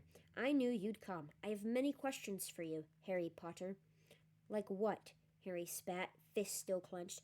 Well, said Riddle, smiling pleasantly, how is it that you, a skinny boy with no extraordinary magical talent, managed to defeat the greatest wizard of all time? How did you escape with nothing but a scar, while Lord Voldemort's powers were destroyed? There was an odd red gleam in his hungry eyes now. Why do you care how I escaped? Said Harry slowly. Voldemort was after your time. Voldemort, said Riddle softly, is my past, present, and future, Harry Potter. He pulled Harry's wand from his pocket and began to trace it through the air, writing 3 shimmering words, Tom Marvolo Riddle. Then he waved the wand once, and the letters of his name rearranged themselves. I am Lord Voldemort. You see, he whispered, It was a name I was already using at Hogwarts, to my most intimate friends only, of course. You think I was going to use my filthy muggle father's name forever? I, in whose veins runs the blood of Salazar Slytherin himself, through my mother's side? I keep the name of a foul, common muggle who abandoned me even before I was born, just because he found out his wife was a witch? No, Harry, I fashioned myself a new name, a name I knew wizards everywhere would one day fear to speak, when I had become the greatest sorcerer in the world. Harry's brain seemed to have jammed. He stared numbly at Riddle, at the orphaned boy who had grown up to murder Harry's own parents, and so many others. At last he forced himself to speak. "You are not," he said, his quiet voice full of hatred. "Not what?" snapped Riddle. "Not the greatest sorcerer in the world," said Harry, breathing fast. "Sorry to disappoint you and all that, but the greatest wizard in the world is Albus Dumbledore. Everyone says so. Even when you were strong, you didn't dare try and take over Hogwarts. Dumbledore saw through you when you were at school, and he still frightens you now, wherever you're hiding these days." The smile had gone from Riddle's face, to be replaced by a very ugly look. "Dumbledore has been driven out of this castle by the mere memory of me," he hissed. "He's not as gone as you might think," Harry retorted. He was speaking at random, wanting to scare Riddle, wishing rather than believing it to be true. Riddle opened his mouth, but froze. Music was coming from somewhere. Riddle whirled around to stare down the empty chamber. The music was growing louder. It was eerie, spine-tingling, unearthly. It lifted the hair on Harry's scalp and made his heart feel as though it was swelling to twice its normal size. Then, as the music reached such a pitch that Harry felt it vibrating inside his own ribs, flames erupted at the top of the nearest pillar. A crimson bird the size of a swan had appeared, piping its weird music to the vaulted ceiling. It had a glittering golden tail as long as a peacock's, and a gleaming golden talons which were gripping a ragged bundle. "Oh, it's the Phoenix!" A second later, the bird was flying straight at Harry. It dropped the ragged thing it was carrying at his feet, then landed heavily on his shoulder. As it folded its great wings, Harry looked up and saw it had a long, sharp golden beak and a beady black eye. The bird stopped singing. It sat still and warm next to Harry's cheek, gazing steadily at Riddle. "That's a phoenix," said Riddle, staring shrewdly back at it. "Fox," Harry breathed, and he felt the bird's golden claws squeeze his shoulder gently. "And that," said Riddle, now eyeing the ragged thing that Fox had dropped, "that's the old school sorting hat." So it was, patched, frayed, and dirty. The hat lay motionless at Harry's feet. Riddle began to laugh again. He laughed so hard that the dark chamber rang with it, as though 10 Riddles were laughing at once. "This is what Dumbledore sends his defender, a songbird and an old hat. Do you feel brave, Harry Potter? Do you feel safe now?" Harry didn't answer. He might not see what use Fox or the sorting hat were, but he was no longer alone, and he waited for Riddle to stop laughing, with his courage mounting. "To business, Harry," said Riddle, still smiling broadly. "Twice, in your past, in my future, we have met, and twice I failed to kill you. How did you survive? Tell me everything. The longer you talk," he added softly, "the longer you stay alive." Harry was thinking fast, weighing his chances. Riddle had the wand. He, Harry, had Fox and the sorting hat, neither of which would be much good in a duel. It looked bad, all right, but the longer Riddle stood there, the more life was dwindling out of Ginny, and in the meantime, Harry noticed suddenly Riddle's outline was becoming clearer, more solid. If it had to be a fight between him and Riddle, better sooner than later. "No one knows why you lost your powers when you attacked me," said Harry abruptly. "I don't know myself, but I know why you couldn't kill me. Because my mother died to save me. My common, muggle-born mother," he added, shaking with suppressed rage. "She stopped you killing me, and I've seen the real you. I saw you last year. You're a wreck. You're barely alive. That's where all your power got you. You're in hiding. You're ugly. You're foul." Riddle's face contorted. Then he forced it into an awful smile. "So, your mother died to save you. Yes, that's a powerful countercharm. I can see now. There is nothing special about you, after all.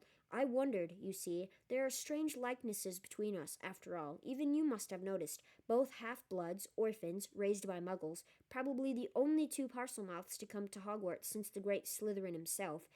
We even look something similar, or something alike. But, after all, it was merely a lucky chance that saved you from me. That's all I wanted to know." Harry stood, tense, waiting for Riddle to raise his wand, but Riddle's twisted smile was widening again. "Now, Harry, I'm going to teach you a little lesson. Let's match the powers of Lord Voldemort Voldemort, heir of Salazar Slytherin, against famous Harry Potter and the best weapons Dumbledore can give him. He cast an amused eye over Fawkes in the Sorting Hat, then walked away. Harry, fear spreading up his numb legs, watched Riddle stop between the high pillars and look up into the stone face of Slytherin. High above him in the half-darkness, Riddle opened his mouth wide and hissed, but Harry understood what he was saying. "Speak to me, Slytherin, greatest of the Hogwarts Four." Harry wheeled around to look up at the statue, Fawkes swaying on his shoulder. Slytherin's gigantic stone face was moving. Horror-struck, Harry saw his mouth opening wider and wider to make a huge black hole, and something was stirring inside the statue's mouth. Something was slithering up from its depths. Harry backed away until he hit the dark chamber wall, and as he shut his eyes tight, he felt Fawkes' wing sweep his cheek as he took flight. Harry wanted to shout, "Don't leave me!" But what chance did a phoenix have against the King of Serpents? Something huge hit the stone floor of the chamber. Harry felt it shudder. He knew what was happening. He could sense it. Could almost see the giant serpent uncoiling itself from Slytherin's mouth. Then he heard Riddle's hissing voice. "Kill him." The basilisk was moving toward Harry. He could hear its heavy body slithering heavily across the dusty floor, eyes still tightly shut.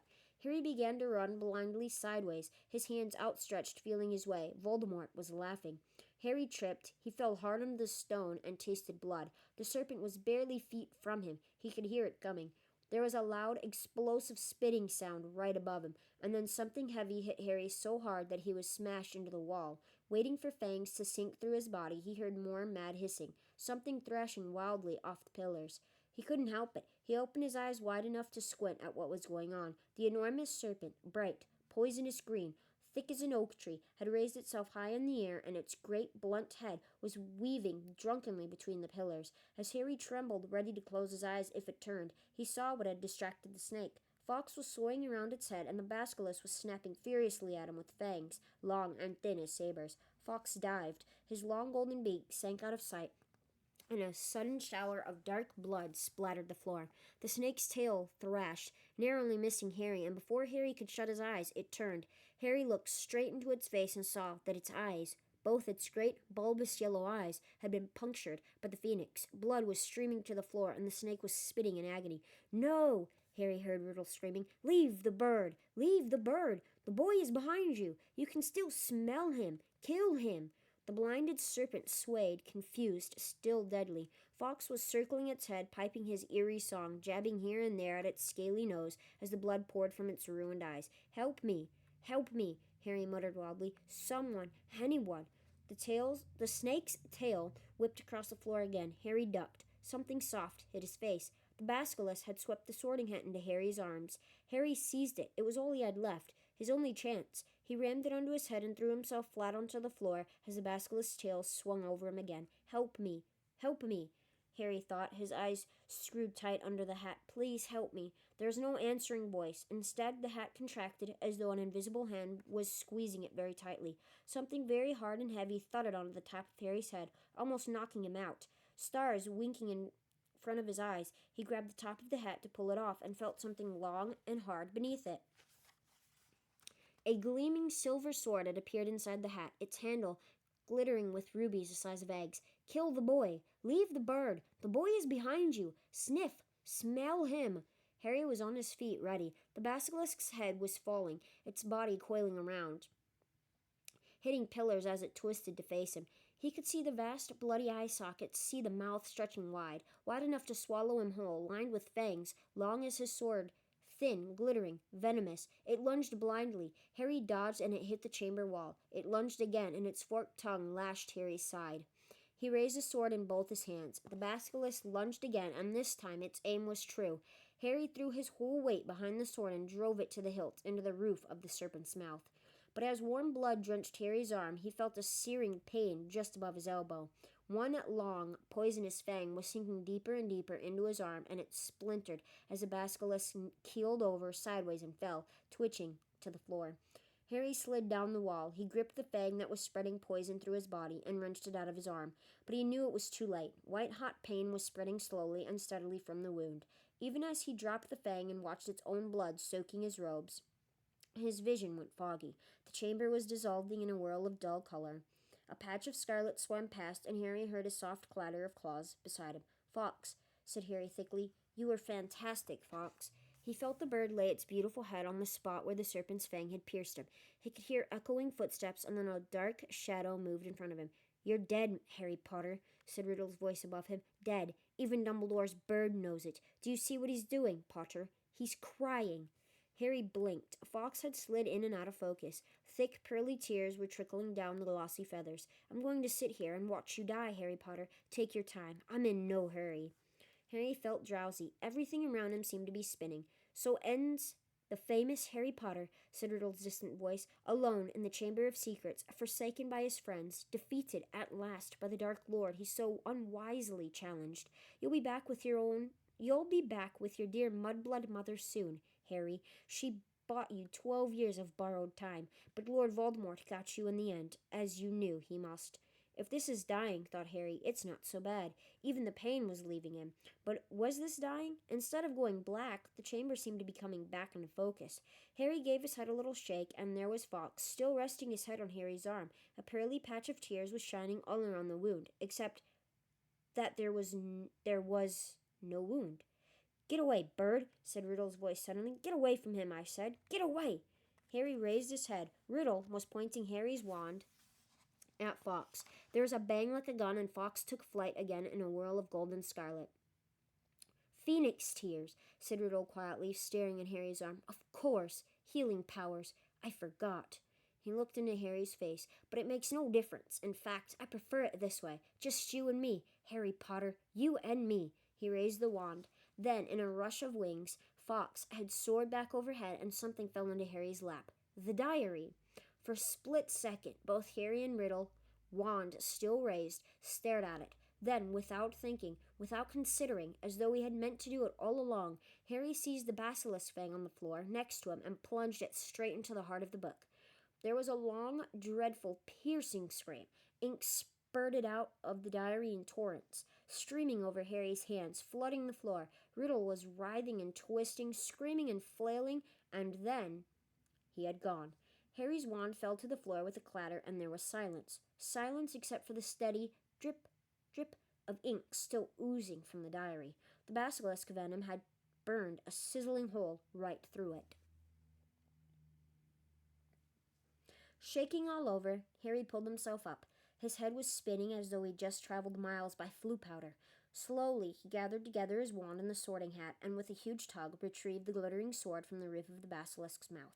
Then came a faint moan from the end of the chamber. Ginny was stirring. As Harry hurried toward her, she sat up. Her bemused eyes traveled from the huge form of the dead basilisk over Harry in his blood-soaked robes, then to the diary in his hand. She drew a great, shuddering gasp, and tears began to pour down her face. "Harry! Oh, Harry! I tried to tell you at breakfast, but I..." "Shut up, Siri." "But I couldn't say it in front of Percy. It was me, Harry. But I swear, I didn't mean to. Riddle made me. He took me over, and how did you kill that thing? Where's Riddle? The last thing I remember is him coming out of the diary. It's amazing how my phone, how the little device that you can talk to in there, like how people have Alexa. Sorry for all of you that have it. Your phone's probably going nuts now. But it's amazing how you could be reading a book or talking to family members, and all of a sudden it picks up everything you want and starts doing researches and stuff for certain words that you say.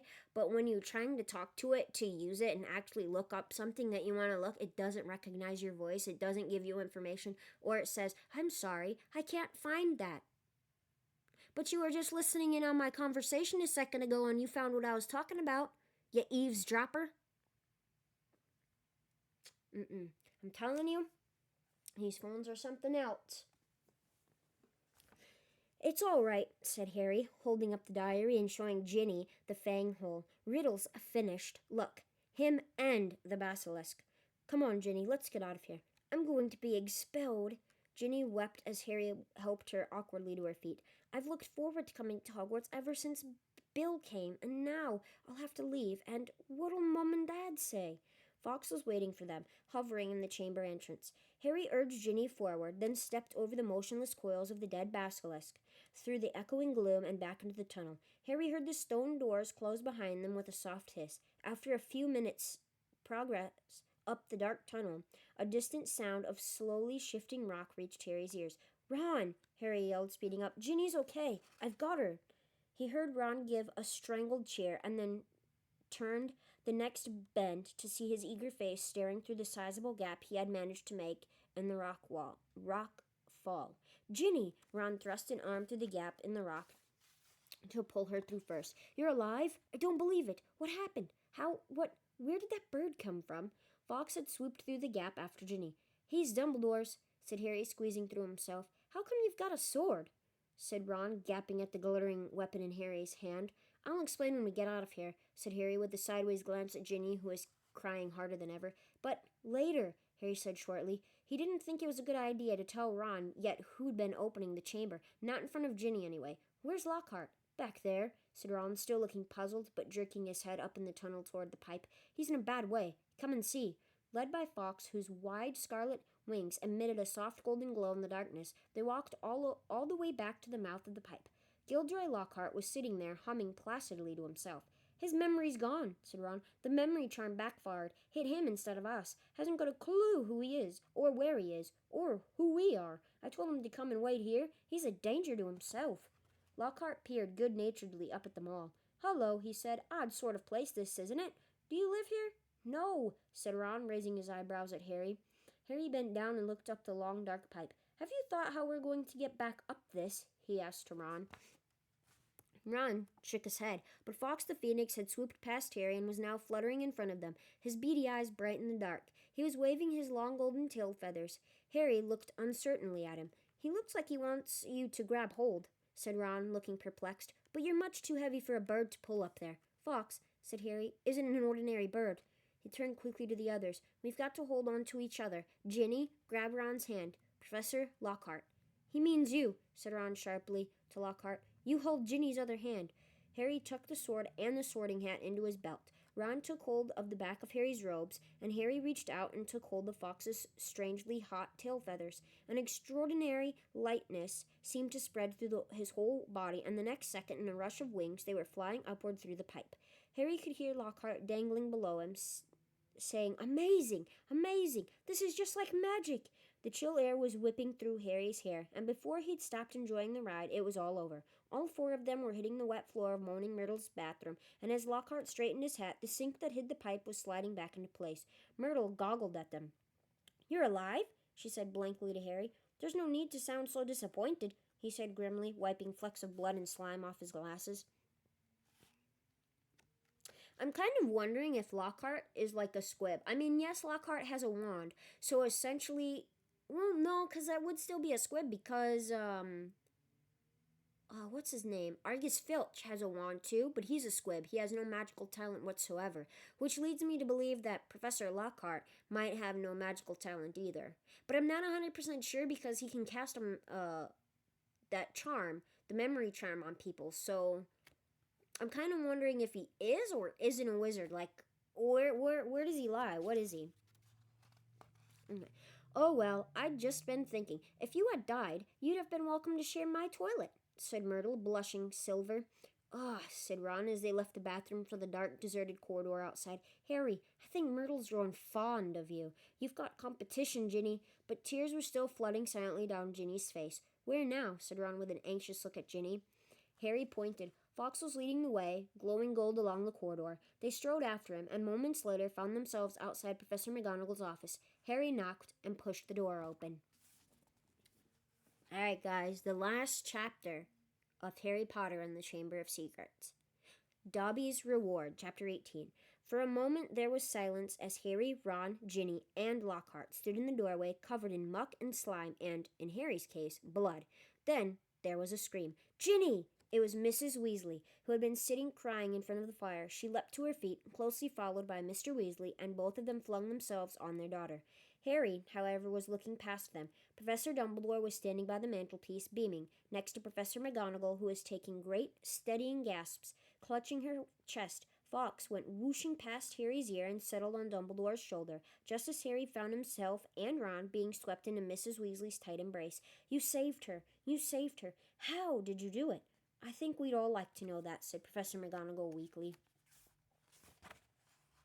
Mrs. Weasley let go of Harry, who hesitated for a moment, then walked over to the desk and laid upon it the sorting hat, the ruby-encrusted sword, and what remained of Riddle's diary. Then he started telling them everything. For nearly a quarter of an hour he spoke into the rapt silence. He told them about hearing the disembodied voice, how Hermione had finally realized that he was hearing a basilisk in the pipes, how he and Ron had followed the spiders into the forest, that Aragog had told them where the last victim of the basilisk had died, and how he had guessed that Moaning Myrtle had been the victim, and that the entrance to the Chamber of Secrets might be in her bathroom. Very well, Professor McGonagall prompted him as he paused. So you found out where the entrance was, breaking 100 school rules into pieces along the way, I might add. But how on earth did you all get out of there alive, Potter? So Harry, his voice now growing hoarse from all this talking, told them about Fawkes's timely arrival and about the sorting hat giving him the sword. But then he faltered. He had so far avoided mentioning Riddle's diary, or Ginny. She was standing with her head against Mrs. Weasley's shoulder, and tears were still coursing silently down her cheeks. What if they expelled her? Harry thought in panic. Riddle's diary didn't work anymore. How could they prove it had been he who'd made her do it all? Instinctively, Harry looked at Dumbledore, who smiled faintly, in firelight glancing off his half-moon spectacles. What interests me most, said Dumbledore gently, is how Lord Voldemort managed to enchant Ginny when my sources tell me he is currently in hiding in the forests of Albania. Relief, warm, sweeping, glorious relief, swept over Harry. What's that? Said Mr. Weasley in a stunned voice. You know who. Enchanted Ginny. But Ginny hasn't been... Has she? It was this diary, said Harry quickly, picking it up and showing it to Dumbledore. Riddle wrote it when he was 16. Dumbledore took the diary from Harry and peered keenly down his long, crooked nose at its burnt and soggy pages. Brilliant, he said softly. Of course, he was probably the most brilliant student Hogwarts has ever seen. He turned around to the Weasleys, who were looking utterly bewildered. Very few people know that Lord Voldemort was once called Tom Riddle. I taught him myself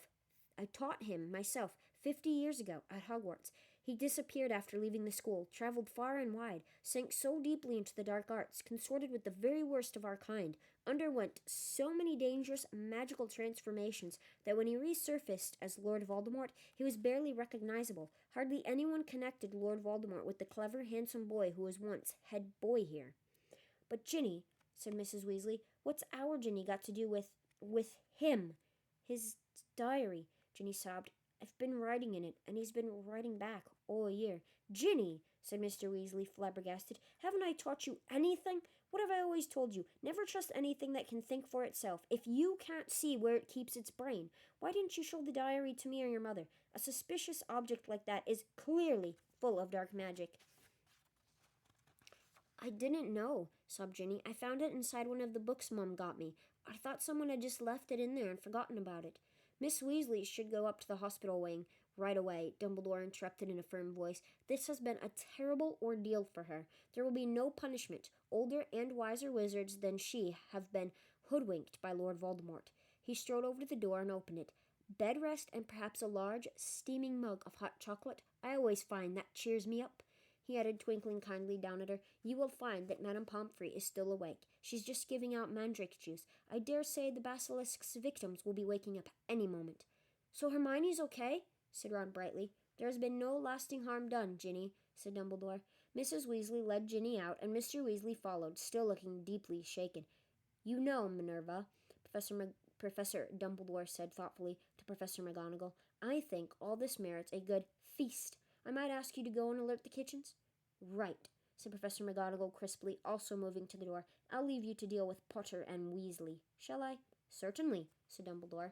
She left, and Harry and Ron gazed uncertainly at Dumbledore. What exactly had Professor McGonagall meant, deal with them? Surely they weren't about to be punished. I seem to remember telling you both that I would have to expel you if you broke any more school rules, said Dumbledore. Ron opened his mouth in horror. Which goes to show that the best of us must sometimes eat our words, Dumbledore went on, smiling. You will both receive special awards for services to the school, and, let me see, yes, I think 200 points apiece for Gryffindor. That's 400 house points they just got. Ron went as brightly pink as Lockhart's Valentine flowers and closed his mouth again. But one of us seems to be keeping mightily quiet about his part in this dangerous adventure, Dumbledore added. Why so modest, Gilderoy? Harry gave a start. He had completely forgotten about Lockhart. He turned and saw that Lockhart was standing in a corner of the room, still wearing his vague smile. When Dumbledore addressed him, Lockhart looked over his shoulder to see who was talking. Professor Dumbledore, Ron said quickly. There was an accident down in the Chamber of Secrets. Professor Lockhart. Am I a professor? Said Lockhart in a mild surprise. Goodness, I expect I was hopeless, was I? He tried to do a memory charm and the wand backfired, Ron explained quietly to Dumbledore. Dear me, said Dumbledore, shaking his head, his long silver mustache quivering.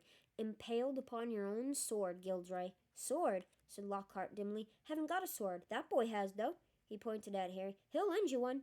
Would you mind taking Professor Lockhart up to the infirmary, too? Dumbledore said to Ron. I'd like a few more words with Harry.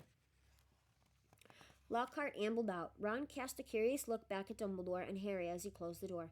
Dumbledore crossed to one of the chairs by the fire. Sit down, Harry, he said, and Harry sat, feeling unaccountably nervous.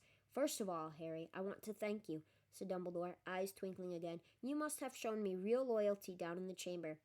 You must have shown me. Okay. Nothing but that could have called Fawkes to you. He stroked the phoenix, which had fluttered down onto his knee. Harry grinned awkwardly as Dumbledore watched him. And so you met Tom Riddle, said Dumbledore thoughtfully. I imagine he was most interested in you. Suddenly, something that was nagging at Harry came tumbling out of his mouth. Professor Dumbledore, Riddle said I'm like him. Strange likenesses, he said. Did he now? Said Dumbledore, looking thoughtfully at Harry from under his thick silver eyebrows. And what do you think, Harry? I don't think I'm like him. I don't think I'm like him, said Harry more loudly than he intended. I mean, I'm in Gryffindor. But he fell silent, a lurking doubt resurfacing in his mind. Professor, he started again after a moment, the Sorting Hat told me I'd have done well in Slytherin. Everyone thought I was Slytherin's heir for a while because I can speak Parseltongue. You can speak Parseltongue, Harry, said Dumbledore calmly, because Lord Voldemort, who is the last remaining descendant of Salazar Slytherin, can speak Parseltongue. Unless I'm much mistaken, he transferred some of his own powers to you the night he gave you that scar. Not something he intended to do, I'm sure. Voldemort put a bit of himself in me? Harry said, thunderstruck. It certainly seems so. So I should be in Slytherin? Harry said, looking desperately into Dumbledore's face. The Sorting Hat could see Slytherin's power in me, and it put you in Gryffindor, said Dumbledore calmly. Listen to me, Harry. You happen to have many qualities Salazar Slytherin prized in his hand-picked students. His own very rare gift, Parseltongue, resourcefulness, determination, a certain disregard for rules, he added, his mustache quivering again. Yet the Sorting Hat placed you in Gryffindor. You know why that was. Think. It only put me in Gryffindor, said Harry in a defeated voice, because I asked not to go in Slytherin. Exactly, said Dumbledore, beaming once more, which makes you very different from Tom Riddle. It is our choices, Harry, that show what we truly are, far more than our abilities. Harry sat motionless in his chair, stunned. If you want proof, Harry, that you belong in Gryffindor, I suggest you look more closely at this. Dumbledore reached across to Professor McGonagall's desk, picked up the blood-stained silver sword, and handed it to Harry. Duly, Harry turned it over, the rubies blazing in the firelight, and then he saw the name engraved just below the hilt. Godric Gryffindor.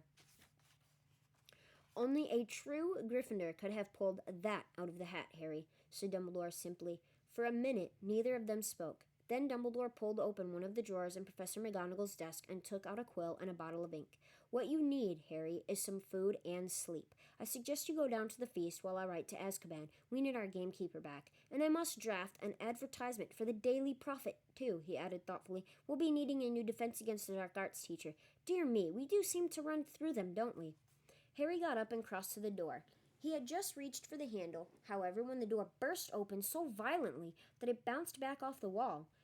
Lucius Malfoy stood there, fury in his face, and cowering behind his legs, heavily wrapped in bandages, was Dobby. You know, my dog, she's a little chihuahua named Ellie. I show her on stream sometimes when I have my camera on. If she holds her ears a certain way, she looks just like Dobby the house elf, because she tilts her head the way Dobby does in the movie and looks just like him. Here, I call her my little Dobby sometimes. It's really precious. If I catch her doing it one of these days, I'll take a picture of it and post it in Discord for you guys. "Good evening, Lucius," said Dumbledore pleasantly. Mr. Malfoy almost knocked Harry over as he swept into the room. Dobby went scurrying in after him, crouching at the hem of his cloak, a look of abject terror on his face. The elf was carrying a stained rag with which he was attempting to finish cleaning Mr. Malfoy's shoes. Apparently, Mr. Malfoy had set out in a great hurry, for not only were his shoes half polished, but his usually sleek hair was disheveled. Ignoring the elf bobbing apologetically around his ankles, he fixed his cold eyes upon Dumbledore. "So," he said, "you've come back. The governor suspended you, but you still saw fit to return to Hogwarts." "Well, you see, Lucius," said Dumbledore, smiling serenely, "the other 11 governors contacted me today. It was something like being caught in a hailstorm of owls, to tell you the truth. They'd heard that Arthur Weasley's daughter had been killed and wanted me back here at once. They seemed to think I was the best man for the job, after all. Very strange tales they told me, too. Several of them seemed to think that you had threatened to curse their families if they didn't agree to suspend me in the first place." Mr. Malfoy went even paler than usual, but his eyes were still slits of fury. See, that's the kind of stuff that I'm talking about. Lucius Malfoy is threatening people. He taught his son to hate mudbloods and to hate anybody that doesn't have any kind of magical talent at all, or anybody that's not pure blood. So it leads me to believe that they're next. Like, Salazar Slytherin doesn't have a next of kin kind of thing. That, like, Tom Riddle and basically, like, Harry Potter are the last of Salazar Slytherin's line, right?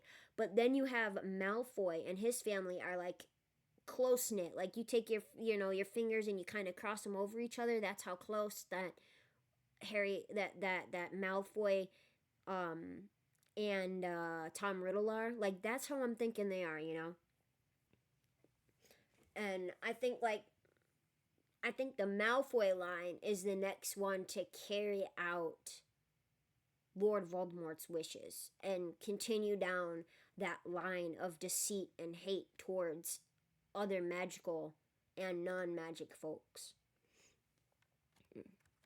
"So, have you stopped the attacks yet?" he sneered. "Have you caught the culprit?" "We have," said Dumbledore with a smile. "Well," said Mr. Malfoy sharply, "who is it?" "The same person as the last time, Lucius," said Dumbledore, "but this time Lord Voldemort was acting through somebody else, by means of this diary." He held up the small black book with a large hole through the center, watching Mr. Malfoy closely. Harry, however, was watching Dobby. The elf was doing something very odd. His great eyes fixed meaningfully on Harry, he kept pointing at the diary, then at Mr. Malfoy, and then hitting himself hard on the head with a fist. "I see," said Mr. Malfoy slowly to Dumbledore. "A clever plan," said Dumbledore in a low voice, still staring Mr. Malfoy straight in the eye. Because if Harry here,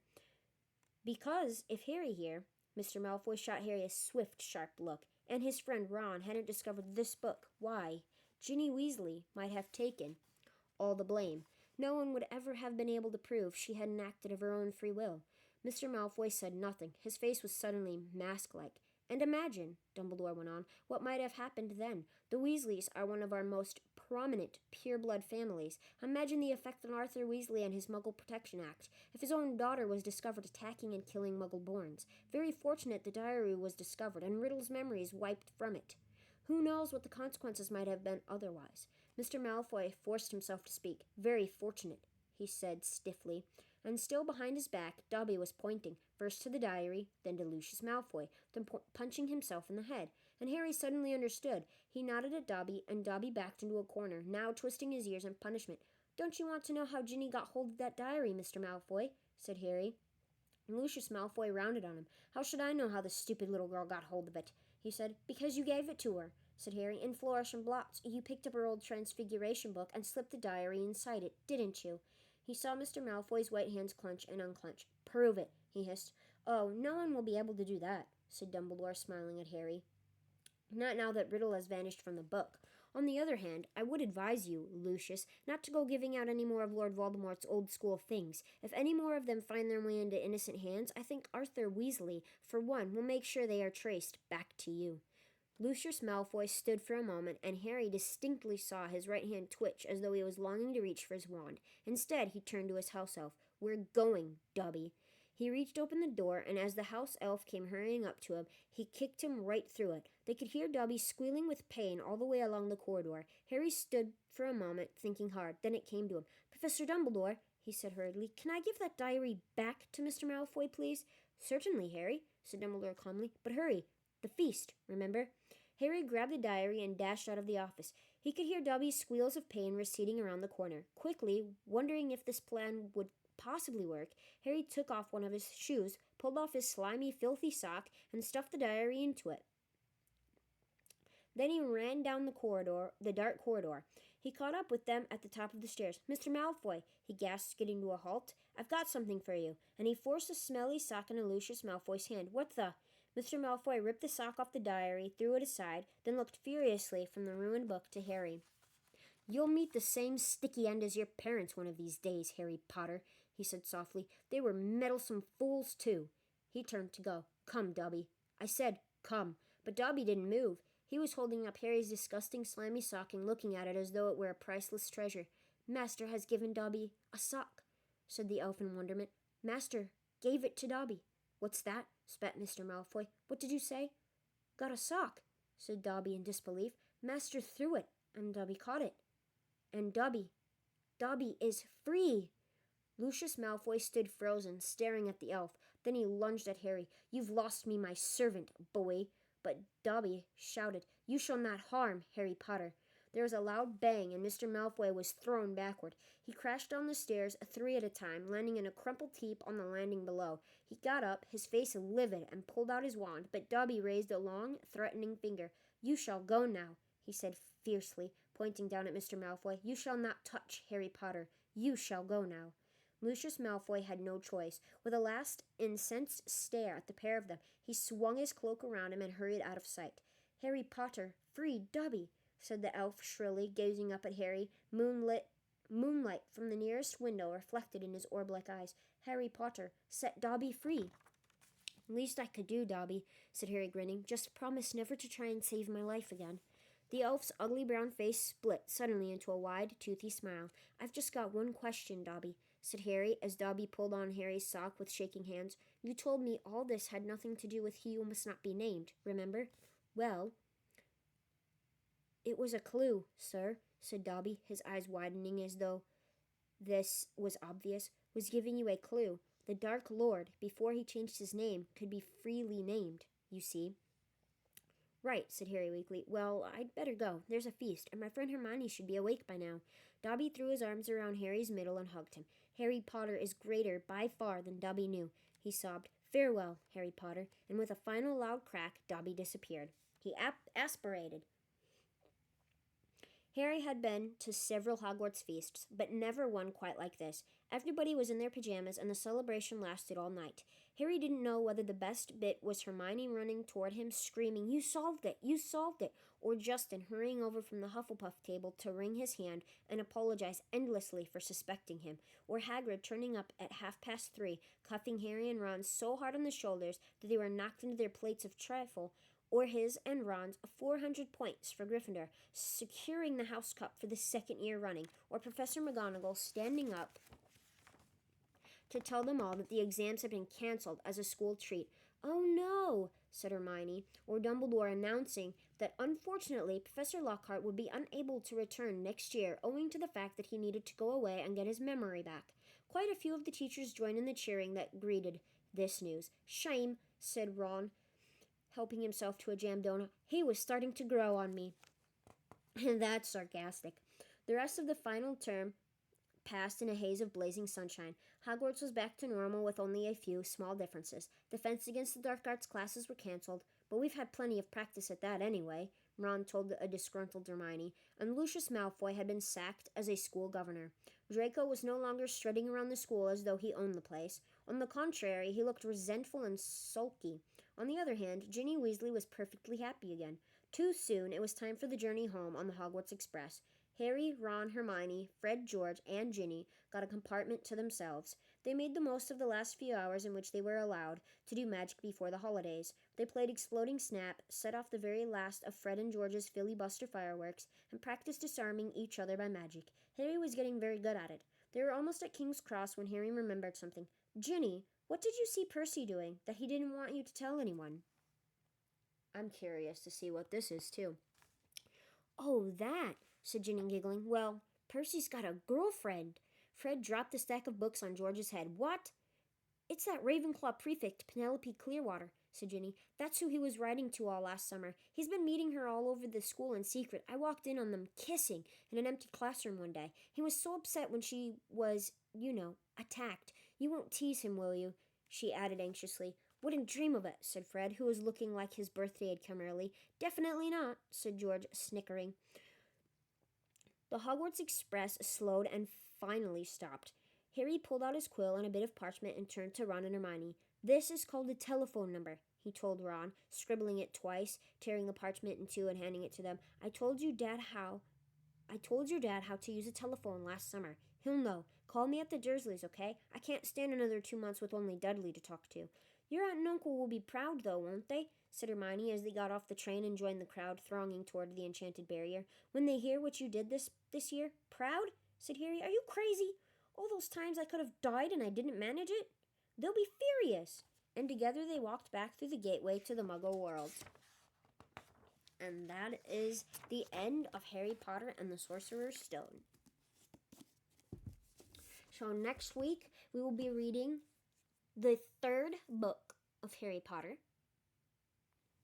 So I hope you guys enjoyed this. Thank you for listening. And remember, guys, pay it forward. Tell somebody you love them. Much love, guys. Bye. Thanks for listening. All right, bye, guys.